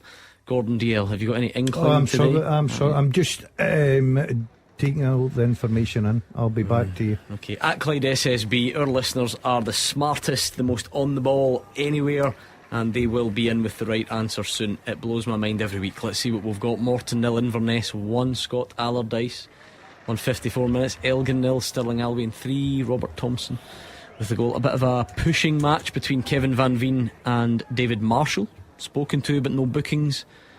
David Marshall's usually quite a calm, composed figure, is he not? Yeah, he certainly is. He wasn't in Serbia. Donnelly and Mackenzie both booked for Kilmarnock in quick succession. Niggly start to the second half there. All gone pear-shaped for Robbie Nielsen. He really needs a good second half. You know, when David Field could say at half time that Kilmarnock were excellent and Hearts were awful, I think was the word they used. And Dizonti's third choice goalie. Yeah, 5 defeats in the last 6 coming up, unless they can find 2 goals from somewhere. That's the one to keep your eye on there for David Field. I think that's got a lot to offer that game. Perhaps badly need a result. Hugh, it's not often that we move away from football here on a Saturday afternoon to other sports, but there are certain stories that just deserve probably more time than we could give them. And actually really sad news this afternoon that Ken Buchanan has died, aged 77. Yeah. Talking one of the all-time, perhaps, well, the all-time Scottish boxing superstar. You'll know the story better than me. Undisputed lightweight champion of the world in 1970. Legendary status achieved. A career spanning 17 years. The Tartan legend, born in Edinburgh, big Hibs fan, and he sadly passed away at the age of 77. And I'm glad they got the statue of Kenny up in Leith before his sad passing, because he is a true great of the Scottish sporting world. I was privileged to be the guest chairman at the St Andrews Sporting Club's 50th anniversary show just in January. Now, 50 years ago in January, Kenny Buchanan fought Glasgow's Jim Watt, and the fight is still talked about to this day. I had the pleasure of interviewing Jim Watt that night, and he said, I won't kid you on, it does seem like another life 50 years ago. But he and Kenny Buchanan had tremendous respect. Kenny beat Ishmael Laguna, a Panamanian, to become the world lightweight champion. He defended it successfully twice, and then he lost most controversially to Roberto Duran in Madison Square Garden. He spent the rest of his life knowing that he had been robbed that night. One of the greats, a legend. You talk about the Scotland game midweek, and we wanted the result to rival the win over Spain 40 years ago. Kenny Buchanan took part in a fight 53 years ago that people still talk about. A true great. Yeah, well said. Sad news this afternoon. Just to recap, if you're just joining us, Ken Buchanan has sadly passed away at the age of 77. So really sad news this afternoon. Back to the football though, and Motherwell have a penalty at Easter Road. Yes. David Marshall has tripped Blair Spittle. He's been booked. Kevin Van Veen to take, but there seems to be a bit of a delay. So whether that's now getting looked at again or whatever, I will tell you as soon as I know any more. But that incident certainly took place a minute or two ago. I thought they would have taken it by now, and they haven't. The pen has now been penalty's been confirmed. So it will be taken by Kevin Van Veen.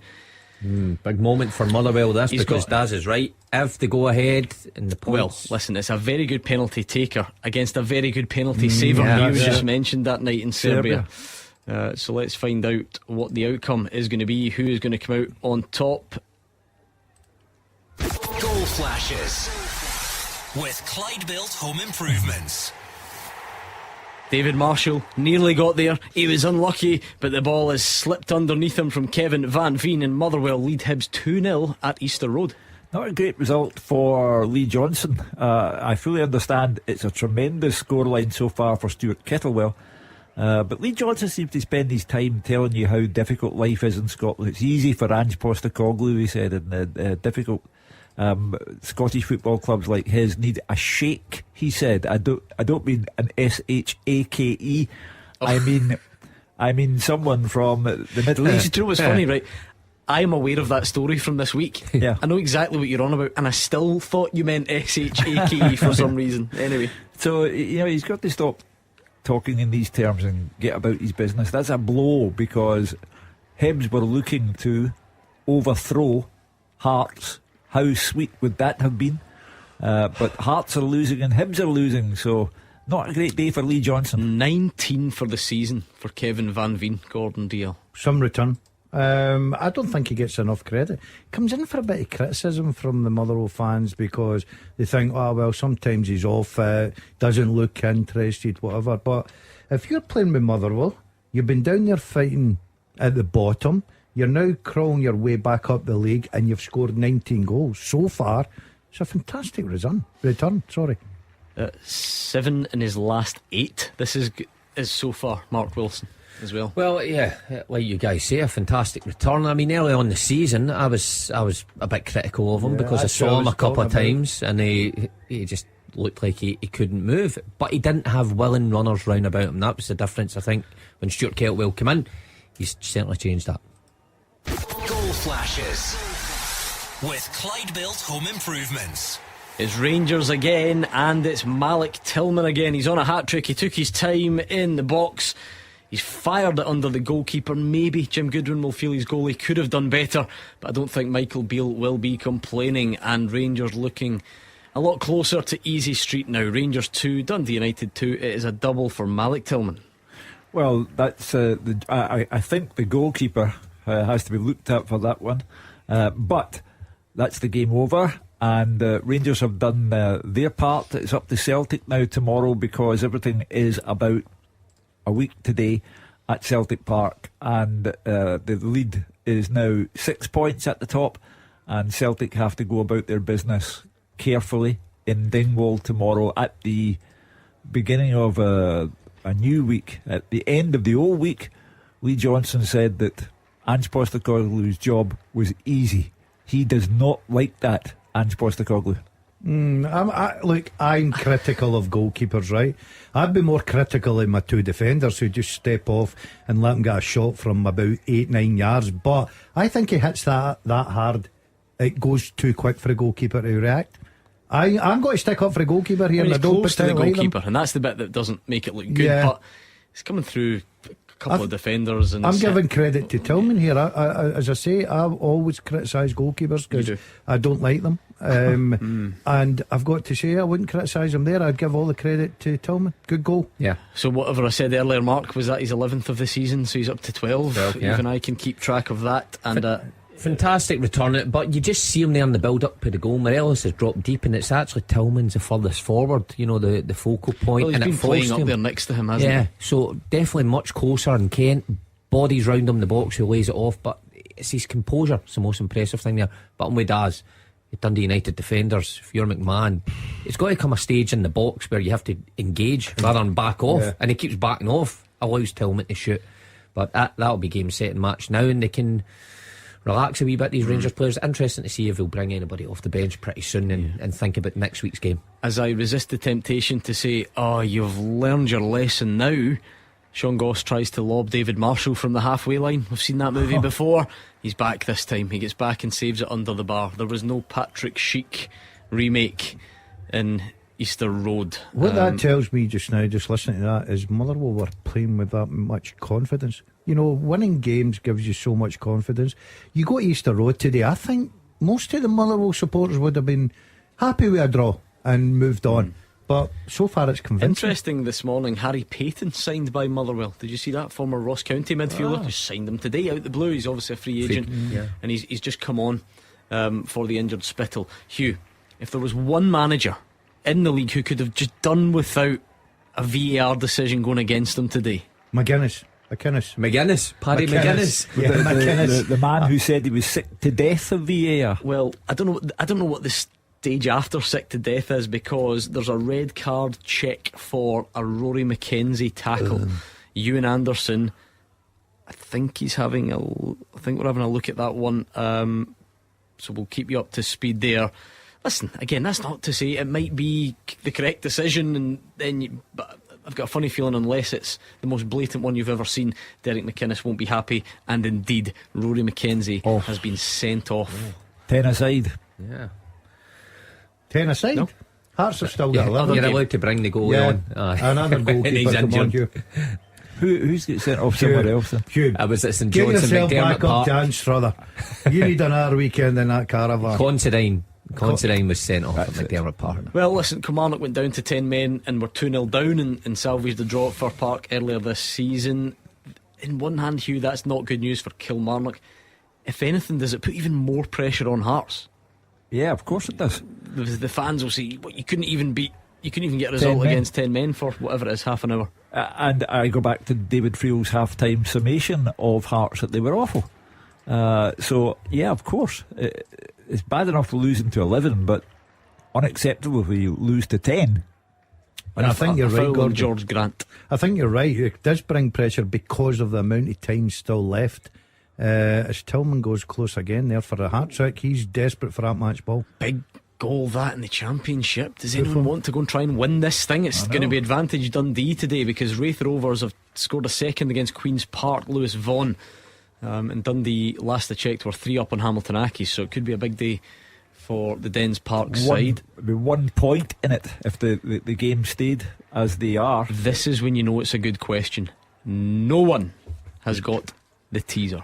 Not a single correct answer yet. That's when you know it's a good one, Hugh. So recap it if you can. Yeah, I have played alongside Lee Hodson and Guy Naismith. I have been managed by Ian McCall and Roberto Di Matteo. I have won promotion in 2 different countries. I've been loaned out 4 times, but only ever played for 1 club outside of the UK. Who am I? Robbie Boyd thinks it might be Gary Harkins. No. Quite a few people, Stephen Carden, Bailey, and others saying Peter Grant. Granty, no. And I can see where some of them are going here though, and they're not on the wrong track. So there's a shout here from Hyperbolic Pessimist for Graham Dorrans. No. We've already had the shout for what was the other name I mentioned? Harkins. No, so it's the Graham Dorrans one I'm most interested in. That's what I'm saying to you. Ooh. Peter Grant's fairly off the wall as a suggestion. Ian McCall, Roberto Di Matteo. Kieran wants to throw in Alan Hutton. No. Right, keep your guesses coming. Come on, it's up for grabs. Nobody is on the podium yet. Not anyone. It is empty.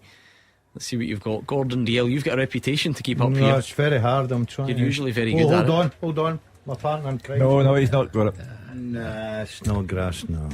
Ooh, we've got a goal at Easter Road. Goal flashes with Clyde Built Home Improvement. And it's not over yet. Kevin Nisbet got a hat-trick against Motherwell last time out. He scored again, a flashing header from Chris Cadden's cross.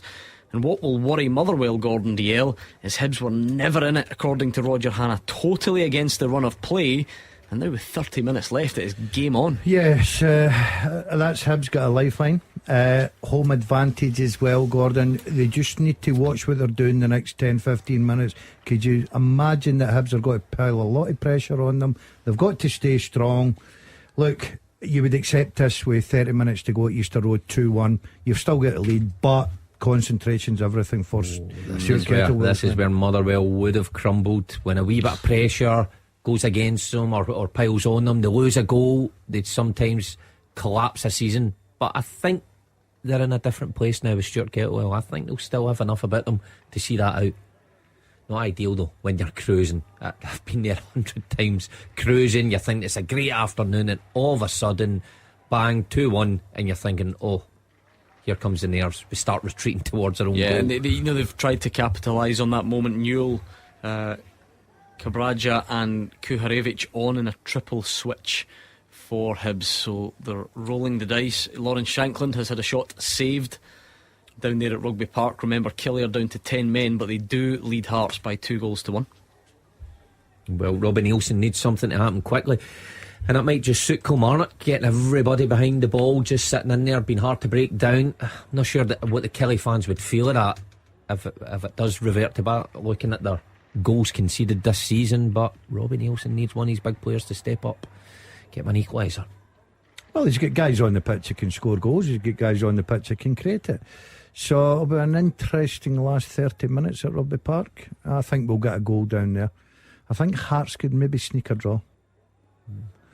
Game at Ibrox, by the way, I'm amazed that Rangers aren't further ahead. I think this is some of the best stuff they've played at Ibrox this season. We're chatting about it Second before half. the game. Second half. But by the way, I didn't think they were that bad in the first half. I thought they moved it quick enough, but they just didn't create enough chances. They've eventually got the goal with Tillman. But the second half, they've been very bright round about the Dundee United box. And I think Jack, moments ago, should have shot when he was in. I think Tillman could have had another one. Morelos almost in there. Just a matter of time before a third goes in. Good spell, Livy, but they are 3-0 down, so it's not entirely enough to have a good spell. Hibs, you sense, have got their tails up a bit. McCurdy's angled drive from just goes inches wide of the far post. We've got a turning shot by McCrory from inside the box for Aberdeen that's over, and Humphreys and Cochrane on for Hearts. Kingsley and Forrest off. Well, I mean, you were asking earlier, Gordon, how would it be for Robbie Nielsen if he lost to 10 men? The Hibs fans would be saying, what will it be like if we lose at home on a day when Hearts have dropped all 3 points, when we could have made a serious impression on the league table? Hibs will fancy getting something now though, Gordon, won't they? Yeah, at home. But I agree with Mark. I think Motherwell are in a far better place now. Winning gives you confidence. They'll probably have worked on, different parts of the game where they might come under a bit of pressure, maybe sat a little bit deeper and then try and hit the counter attack. Look, I said earlier when it was 2-0, if Motherwell, a lot of fans would have been happy with a draw at Easter Road. They've still got the 3 points in their grasp. They've got to try and make sure they concentrate and see this out. They will see it out. You think so, Matt? Aye. Don't use to panic. Oh, I'm not panicking. I'm full of confidence for a stalemate. You can see the change in the mood for across the desk though, because somebody was celebrating and looked quite relaxed moments ago, and now it's a tense affair. Shanklin's had another shot saved as Hearts go searching for that equaliser down the leagues. Morton's have scored a penalty there now, level. Oh no, the Palmerston Pep, what's happened? Written off Peter Queen of the South 1, Peterhead 1. Jason Brown with the goal. They'll be happy. No, nor should he be. If he moans about losing, beat the pundit, what will it be like today? Exactly. Still time to turn it round. Jack Aitchison has come on from Motherwell, replacing the returning Mikael Mandron. Both of those strikers have been out, having been brought to the club quite recently, so it's one for the other. Jack Aitchison on, Mandron off. Well, it shows you that he's obviously still confident there's another goal in it for him, because when you're 2-1 up, you could easily get into that negative mode and think, right, take a forward off, stick on an extra midfielder, a defender, and change it a little bit and shore things up. But well done to him.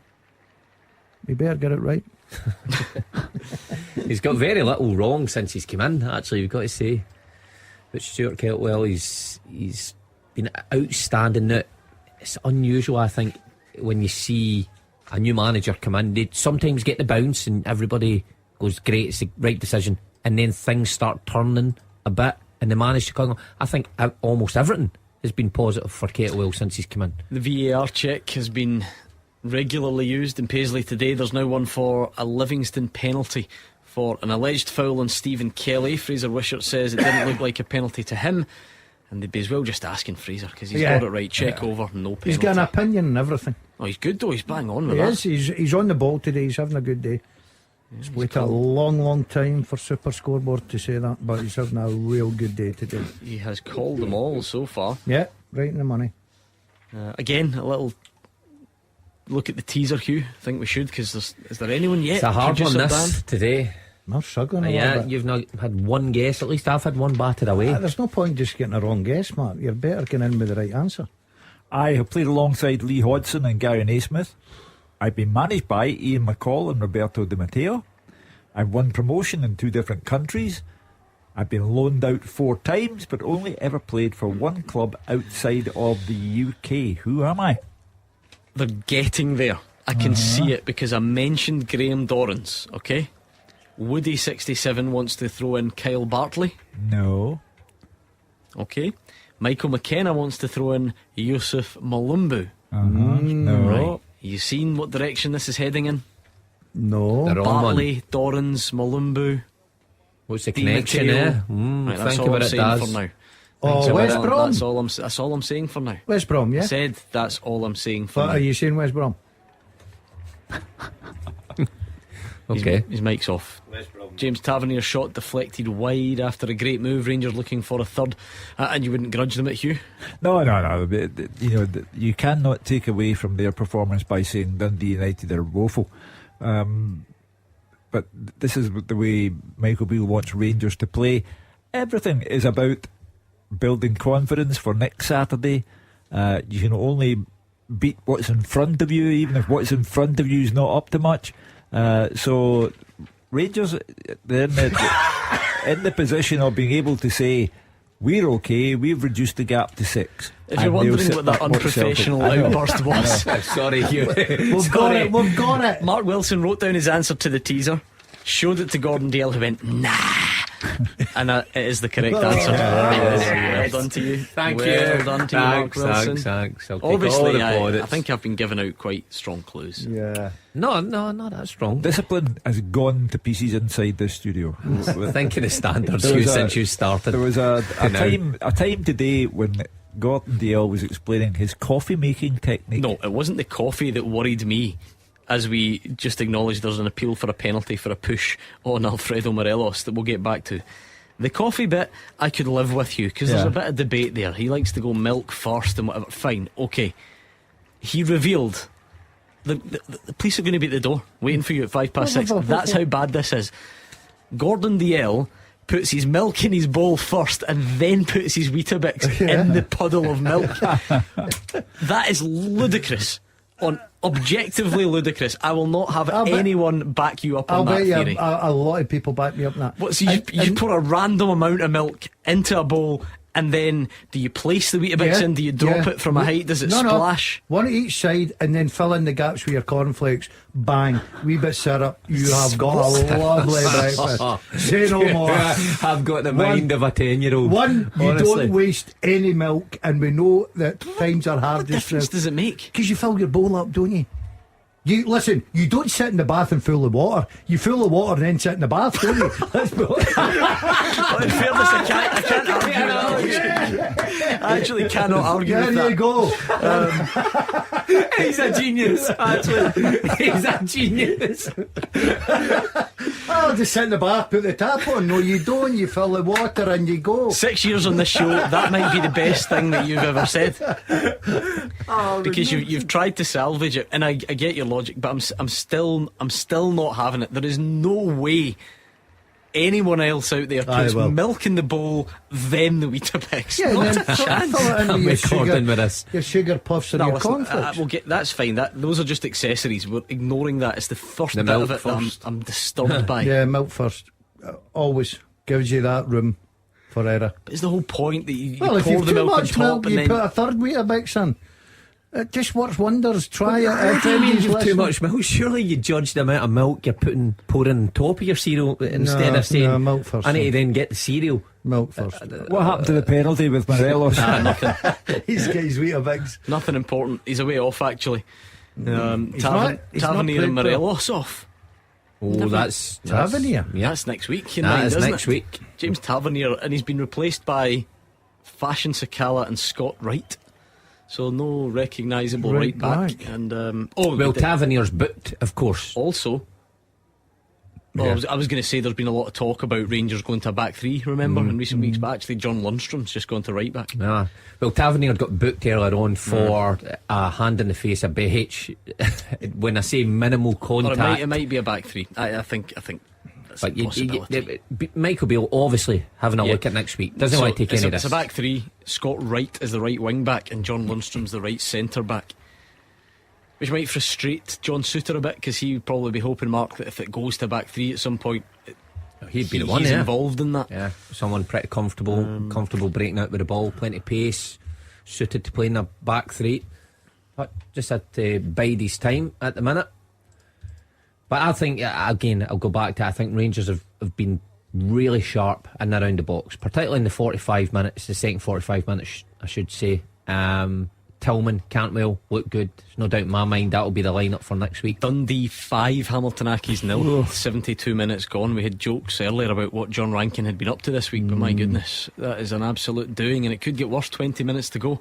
Not only a disastrous result for Hamilton, but a very good one for Dundee on a day that Queen's Park are losing 2-0. And there will only be 1 point between them, and Dundee have a game in hand. If it stays this way in the Queen's Park game and in the Dundee game, 1 point between them, and Dundee will have a game in hand over Queen's Park. What are you laughing at? Sid Simon Donnelly's just texted me saying there's a golfer on that Netflix show that does that with a cereal as well. I can't. Colin Morikawa. There you go. Those are where the similarities end, by the way. Only two on this earth do Yeah. it. You and a famous golfer. Yep, two famous Amazing. people. Just ludicrous, honestly. It's weird. Do you wonder if when Morelos come off, why Cholak never come on the pitch? I know Sakala has been a big part and scored against Motherwell, but centre forward Cholak for next week. Is he keeping Morelos for next week, or is he keeping Cholak for next week? Because I've watched a lot of the game. I don't think Morelos has really had a terrific game. He's not got a goal as well. I didn't see him really testing the goalkeeper too much. I think you're setting the agenda for Super Scoreboard Monday to Friday. It'll be interesting, the team lineups next Do week. you put your Weetabix in before your milk or not? Give us a call, 01419511025. Do you sit in the bath and then pour the tap? Exactly, Hugh. Can't argue with that. 6-0. Oh my goodness. Lyle Cameron scored a hat-trick. 76 minutes gone. Dundee 6, Hamilton 0. It's a worthless bauble now. Oh, I'll agree with you on that. I don't think the cup final will be getting remembered too fondly this evening. That's the sad thing about it. Last week you're so high with the celebrations and the achievement, and it is a good achievement for Hamilton, but this week you're in a completely different mood. 6-0 and still time for more. Are we on for the 10? No, but I think we could be on for maybe 7 or 8. 7. The old 7 spelt out in brackets after it. Needs to come into the 7 club, Mark. We're paid fully up members. Paid up members, yeah. Yep. Chairman, vice chairman. Yep. Oh, it's nothing worse, is there? So I do feel for John, but it goes to show you Dundee. I mean, Queen's Park taking a lot of the plaudits this year in Dundee, going about their business nicely. It goes to show you they're forced to be reckoned with. I just wonder who's going like that. Hugh's right. 1 point between them after today, and Dundee with a game in hand. Yeah, it's all heating up. Always does, the Championship. It's always a very competitive division. I mean, Queen's Park lost to Arbroath last weekend, and now it's Wraith Rovers. I mean, 6 points. When do the wheels get declared as having come off? Well, I think it's a quick fit job now. John Spears wants a mention for North Motherwell FC Blues under 13s because they beat their local rivals Cambusneth and Talbot 4-2 in the league. And he says, I know you're a local lad and the Dazzler as a former player would appreciate this, but you're torn. But you're torn because you used to play for North Motherwell, but you gave out the medals at the Cambusneth and Talbot Awards night. So I did. And I it lived in sounds like too soon. Cambusneth. You glory hunter. Yeah. Those boys have, I was those hoping for boys a are like draw the there. Hamilton boys. The They've been obviously the partying for boys 2 that weeks. night didn't listen to too much of my advice. Yeah, You're getting beat to bit. North Motherwell were some team when I was involved. North Motherwell. Oh, doing the Calder wide right on the Ashley Park. Poof. Beep beep. Straight up the road, bowl of milk. Did you ever see the Ash pitches? See it when you couldn't kick the ball properly? Did you ever make a wee kind of sandcastle and put the ball in it together?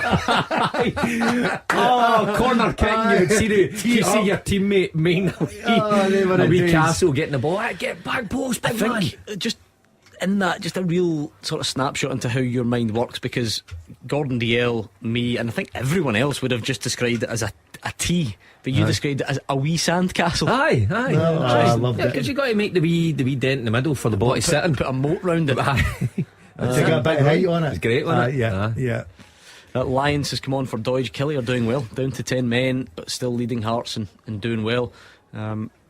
Big result at the top of League 2 potentially. Dumbarton 1, Stenhousemuir 2. Thomas Orr with the goal. Dumbarton looked a shoe-in to win League 2, but talking it's about wheels coming off. Very much Stirling Albion in the ascendancy there. Anything else doing? Oda for Giannelli for Hearts. Just doesn't seem likely, Hugh, for the Jambos.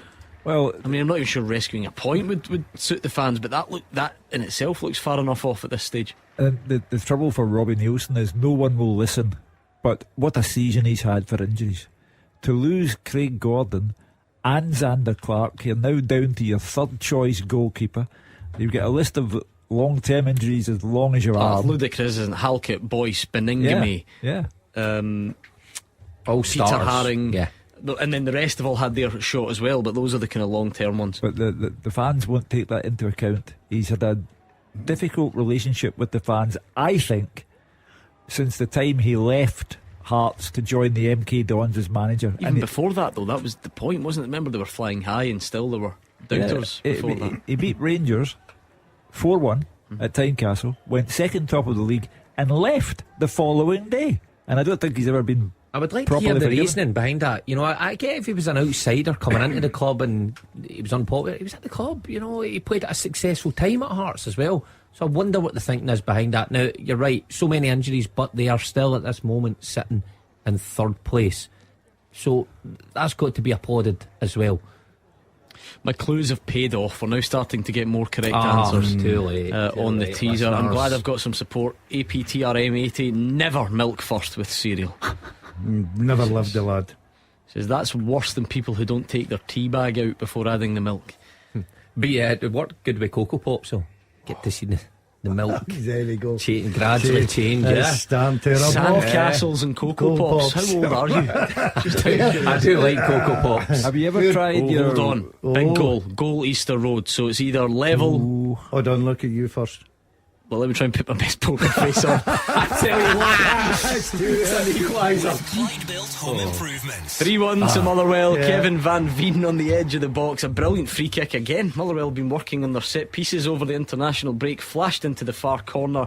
He is in red hot goal scoring form this season. 20 for the season. 1st of April for a team that, by and large, you would consider a struggling side this season. Well, they were a struggling side. They were down there. There was a lot of people tipping them for relegation at one point. So to get 20, and by the way, 20 so far, there's still a lot of games to be played. You think of the percentage, they've only scored 36 goals. He gets 20 of them. At this moment, incredible. There are people piling out of Easter Road. Jeering, and you're right, they're jeering and some are leaving. And here's why. The big winners today will be Aberdeen if they hold on to that 1-goal lead they have at Perth, because they will go to within 1 point of Hearts and 4 points away from Hibs. Barry Robson's the big winner out of that trio today, so long as he holds on to the 1-goal lead he has at McDiarmid Park. Absolutely, certainly set up for a fantastic finish. Because some very interesting results today so far. Very, very interesting. Also, indeed. I think St Mirren are big winners today. Huge, they leapfrog Livingston and Hibs. So it's been a real good day for Paisley men. Got to say Not that. over yet, of course. The Palmerston Pep, though, he's made the changes. Hugh, he's thrown on some subs, tactical. He's moved a few guys around. And Lee Connolly has put Queen of the South 2-1 up against Peterhead. The way things are going at Hibs. Palmerston Pep was back at Easter Road shortly. Oh, we'd like that, that's for sure. Sorry, Queen of the South fans. But there we are. Anything else doing at the moment? I don't think so. Let's do one last check on the teaser. Hugh will do the answers in just 2 minutes, but just in case anyone needs to try and get over that line. I have played alongside Lee Hodson and Guy Naismith. I have been managed by Ian McCall and Roberto Di Matteo. I have won promotion in 2 different countries. I've been loaned out 4 times, but only ever played for 1 club outside of the UK. Who am I? Scott McClellan thinks it's Jason Holt. No. Peter Gray thinks it's Ross McCormick. Ross McCormick, no. Juan Douglas thinks it's Gary Teal. No. And Paul McKean thinks it's Derek McInnes. Not Del Boy. Come on, you're all nearly there. There's lots of you do have it right now. We're nearly there. That's your final set of clues. Brighton still looking for an equaliser. I can't believe it. Motherwell's free kick taking, Gordon. You will enjoy the highlights of these. Let me Brilliant, tell you. are they? Yeah, I think both of them. All credit to Stuart Kettlewell. It's a fantastic scoreline so far. Soon to be result. But what a shocker for Lee Johnson. Up in the stand today, wasn't he? Roger Hanna said, didn't have a touchline ban. Right. He'll be up in a plane shortly. He's been up in the Up in the stand, a big result coming in at the top of the English Premier League. We always give it a passing mention. Man City beating Liverpool earlier on. Was it 4-1 in the end, I think? Yeah, 4-1. And a similar scoreline: Arsenal 4, Leeds 1. Granit Xhaka has added a fourth for Arsenal. Will Scott McTominay get a game for Man U tomorrow? No, John Rankin. No. 7 brackets in the club. Open the brackets. 7 Dundee, he's in the 7 club. Hamilton 0, with a good as much as 10 minutes left by the time you add on the additional time. When was it Hamilton? Was it Hamilton Morton? 10-2. Was it 10? 10-2. 10-2, yeah. So No, it's not got to get to 10. No. 7's enough. Well, Hugh, you're always one that say that teams, when they get to about 4 or 5, take their foot off the gas. Dundee, obviously not in that frame of mind today. Ranks will be hoping to do that. Hearts are toiling. That is the message from Rugby Park.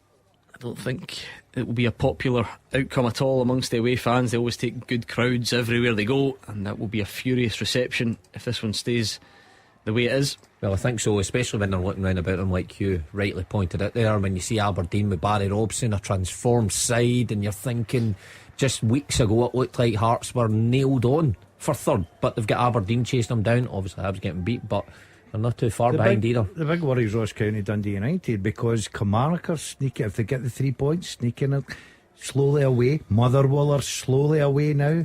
St Johnstone yet losing today, they've stayed there, but there's a little bit of a gap growing. Arfield, Suter and Cholak all on, so it was a back three before, so you'd imagine John Suter slots into that, and the rest will go to their familiar roles as well. Not too long left, so it's not overly dramatic, but It's a funny game at Perth. It's actually, the 3 midfielders have come off for Rangers, so Cantwell, Tillman and Jack off. Arfield, Suter and Cholak on.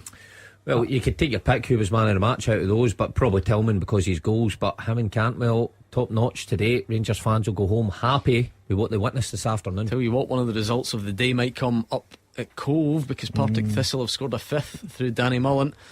So Cove 0, Partick Thistle 5. Right, Hugh, let's dish out some awards. The second half teaser with the scottishsun.co.uk/football for the best football news and opinion online.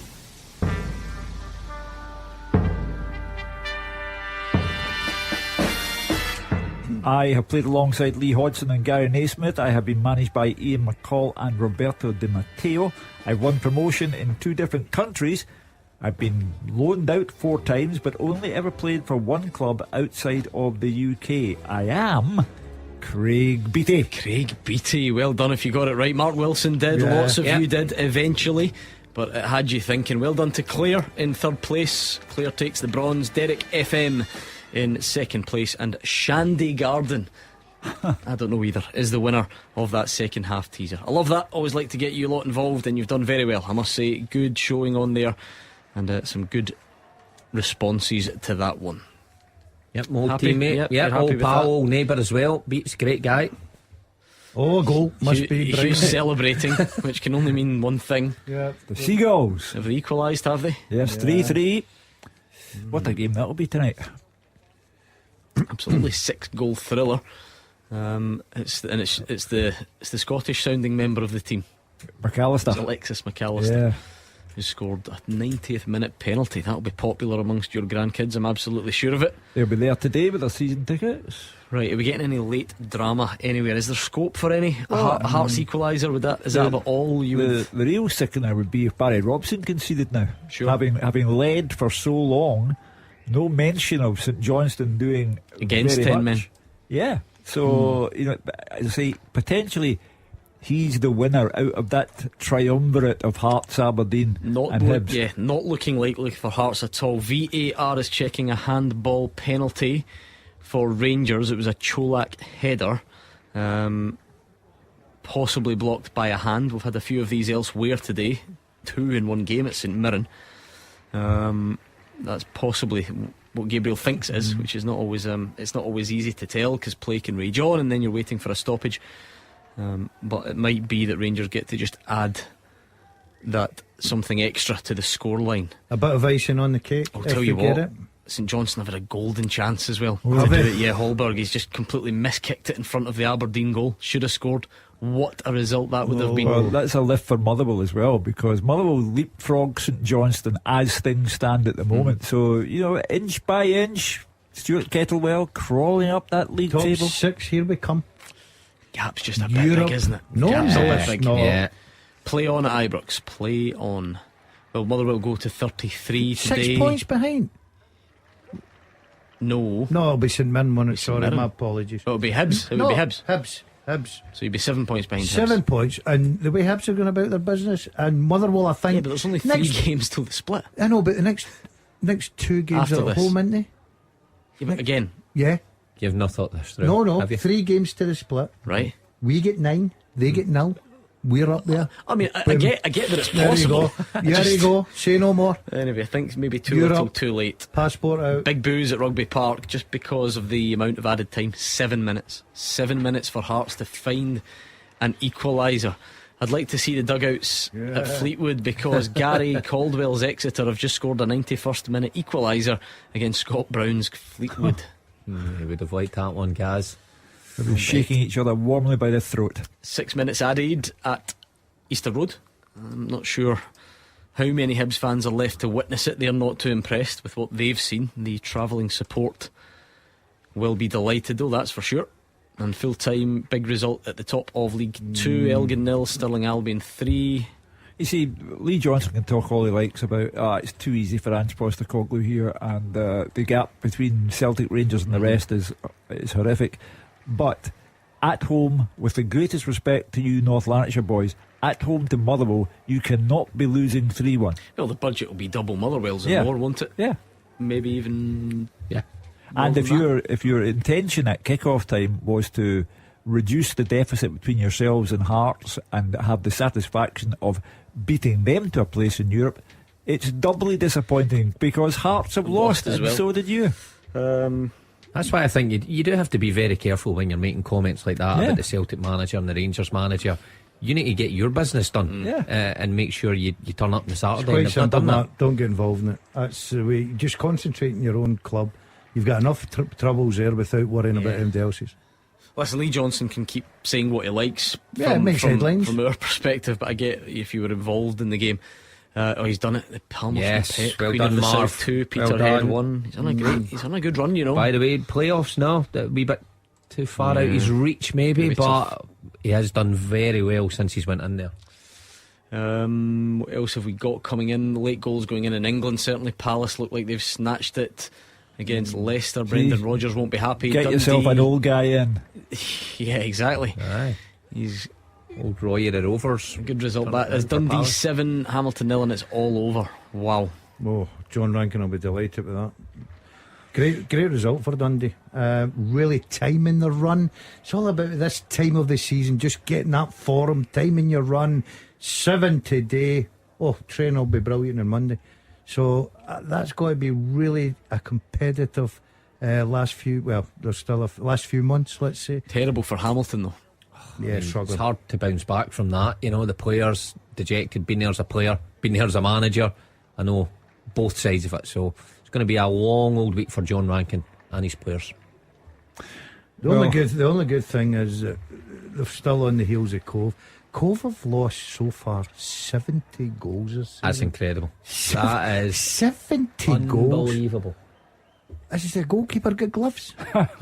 got to. I'd get him 2 big garage doors and let him stand. But one of those goals was a goalkeeper that scored it. Was it not Partick Thistle up there? Yeah. He Aye. needs a pair So of they're gloves. losing. Down here they've- that was, wasn't it? It was at Firhill, I think, wasn't it? No, it was at Cove. Oh, was it? Yeah. So I mean, they're losing goals to everybody, every player, every position on the park. I bet it's one of them when Paul Hartley comes in, they're going, I'm injured. Goalie's Graham injured. Shinney has been sent off for Aberdeen, a second yellow for a tackle on Wright. He was speaking to the press yesterday, Graham Shinney, talking about how much he's loving it here and just focusing on getting results rather than worrying about his own future. But he's Good pro. he's I like Shinney. yeah, you always have. His short-term future will look like a small suspension because he's been sent off. Hearts are now pushing hard, but might be a bit late for that. What did you say there? 7 minutes? Was it 7 minutes of stoppage time? Yeah, 6 it was, minutes? yeah. But we're about 4 into that now. 4 in. Oh well done to Kelly, by the way, because down to 10 men. Yeah. With a lot of time left against a very good Hearts side with Shanklin, and Snodgrass was playing one today, and all the creative elements they've got. So Dunfermline won't be winning the league next weekend because they've drawn at home to Kelty Hearts. 1-1? 0-0. 0-0. Oh, that'd have been a good game to attend. Dull affair. Yeah, send me to that one next The week. sounds of it. If we're going to get anything, it's going to have to come in the form of a Hearts equaliser, but it's not looking overly likely. They're giving it a push. It's full time at Ibrox. Gabriel. Yes, Rangers 2, Dundee United 0 at the full-time whistle. Malik Tillman stole the show here in Govan, his brace securing all 3 points for the Gers. Rangers started well enough, had plenty of the ball, but with the half approaching, things were perhaps starting to get a little tense, and up stepped Tillman. A brilliant pass through from Todd Cantwell. Tillman duly slid the ball past Mark Birighitti from 6 yards out. It was nearly 2 in stoppage time before the interval. Orion Kemp with a great curling effort. Just looked like it had been tipped onto the bar after 2 step-overs from him, and it rattled off the underside. They started in the same vein in the second half. 55th minute, Tillman got his second.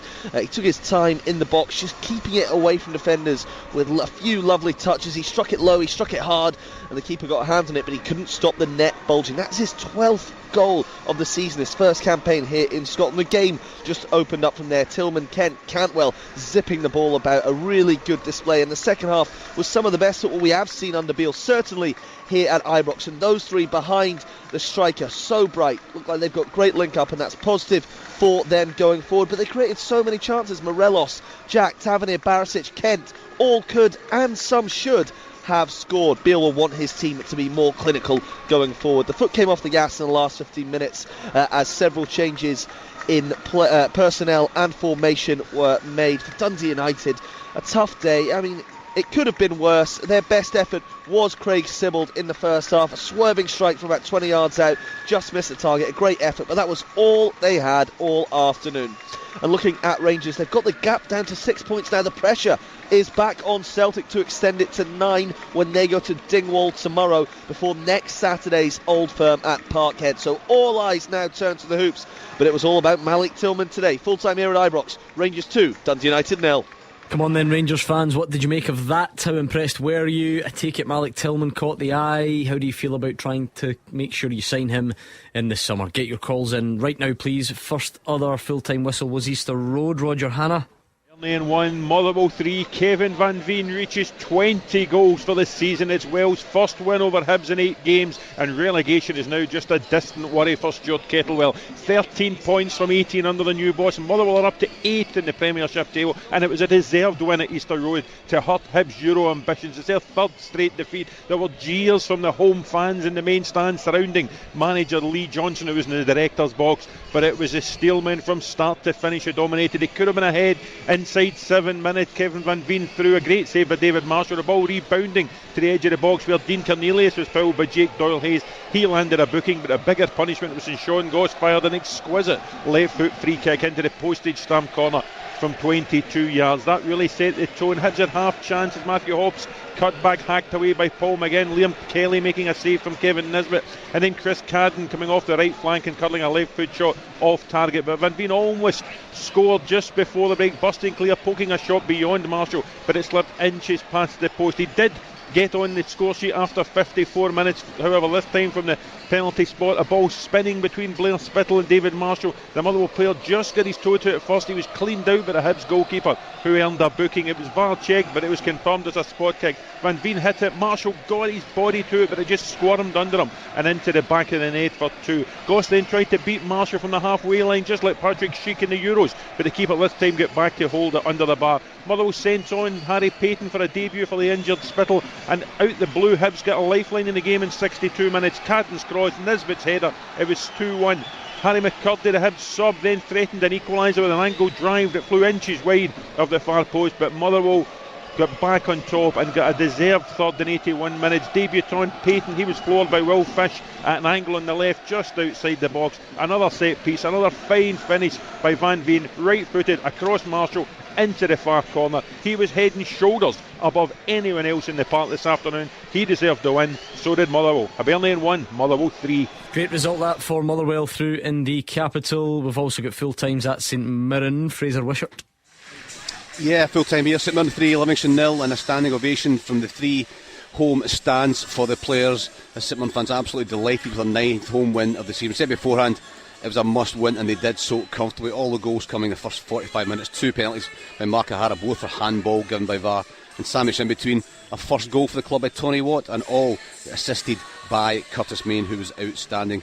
Comfortably and deservedly ahead, St Mirren at half time. 15 seconds, grind strain cross, flicked up into the air. Curtis Main got his head to it, it hit Fitzwater in the hand. John Beaton said no penalty. After a 4-minute VAR check, he was sent over to the screen. He gave the penalty, and Mark O'Hara calmly stepped up to stroke the ball past the goalkeeper to his right. He scored another one in 41 minutes, a penalty, and it was almost identical. This time, in almost identical circumstances. Main to flick, this time with his foot, to hit Jason Holt in hand. John Beaton said no penalty, awarded after VAR. O'Hara stepped up and put it into the same corner, and in between Tony Watt in his first goal for the club. It was Main did really well, got to the byline and cut the ball back. Watt held off the challenge by DeLucas and calmly rounded George to tap the ball into the back of the net. Nicky Devlin almost gave Livingston a lifeline just on half time. The hook shot that hit the bar and the post, but changes at half time. Montana and Omuyonga on for Penrice and Holt by David Martin. They only made a difference because Livy were far better in the second half. Only 20 seconds gone in the second half. Montano powered the header towards goal. Really good diving save by Carson. Then a minute later, Devlin broke on the right hand side, and his shot come cross was just inches wide of the far post. At the other end, quick feet by Ryan Strain, the St Mirren right full-back, gave himself space. His lovely chip just drifted inches wide. But then a spell where Livy had a few chances. Nobly shrugged off Shaughnessy and his a challenge. He got space inside the box, 16 yards out, shot over when he really could have scored. But as the game went on, you could just see the heart going out of the Livy game as they realised they couldn't get back into this one. As often happens, St Mirren quite comfortable, couldn't quite hit the same high as the first half. Happy to sit deep and hold on to the 3-goal lead. Gogic again outstanding as well, denied a tap in by a brilliant Fitzwater touch to the back post. Curtis Main still a real threat, couple of efforts, and then Joe Shaughnessy with a firm header, really powerful, but straight at Shamal George. Carson's called into action in the 84th minute to touch a Kelly shot over, but Saints saw the game out comfortably. A day to forget for Livingston. They were off it all day, but a good day all round for St Mirren. With Hibs losing, they jump into 5th place, just 3 games to go before the battle for top 6 is ended. Full time in Paisley, St Mirren 3, Livingston 0. Massive result that one. What about Rugby Park? Did Kilmarnock hang on, David Friel? They certainly did, Gordon. Full time Kilmarnock 2, Hearts 1. This place absolutely erupted at full time. What a win for Kelly in a battle to avoid relegation, and what an effort from Derek McInnes' side. They would have been happy to get 3 points in any fashion, but they did it the hard way after playing the last half hour with 10 men following Rory McKenzie's red card. Danny Armstrong scored, Christian Doidge scored after 2 Xander Clark mistakes in that first half. This was a brilliant team display from Kelly. They're 6 points ahead of the United at the bottom. This could be a huge win for their season. As for Hearts, I think it might be crisis mode now. They're in a real form slump. They've lost 5 of the last 6 games. The away fans, they were booing at full time. Robbie Nielsen taking a lot of stick. They have been chased hard by Aberdeen in that race for third. Only a point between them now. Kelly, as I said, they fully deserved. They started really well, but then Hearts stunned them into the opening 7 minutes. Long Shanklin's now in 22 for the season after a brilliant low finish from the angle of the box. Kelly kept going. Equaliser came in 22 minutes. First disaster for Xander Clark. Liam Donnelly's drive had power, but it was straight at the goalkeeper. He spilled it. He then brought down Kyle Vassell, and Danny Armstrong did the rest from the spot for his 10th of the season. Clark held his hands up for that one. He then went down with a hamstring injury. He got treatment. Ross Stewart was ready to come on. Robbie Nielsen kept him on, and disaster struck just before half time. Armstrong whipped in a brilliant cross. Clark came out to take it. He missed it, and Christian Doidge, the Hibs player, did the rest. Clark was taken off at the break. No surprise there, and Hearts then had to chase the game. They did have some chances. They had corners. Lawrence Shankland twice, he had efforts.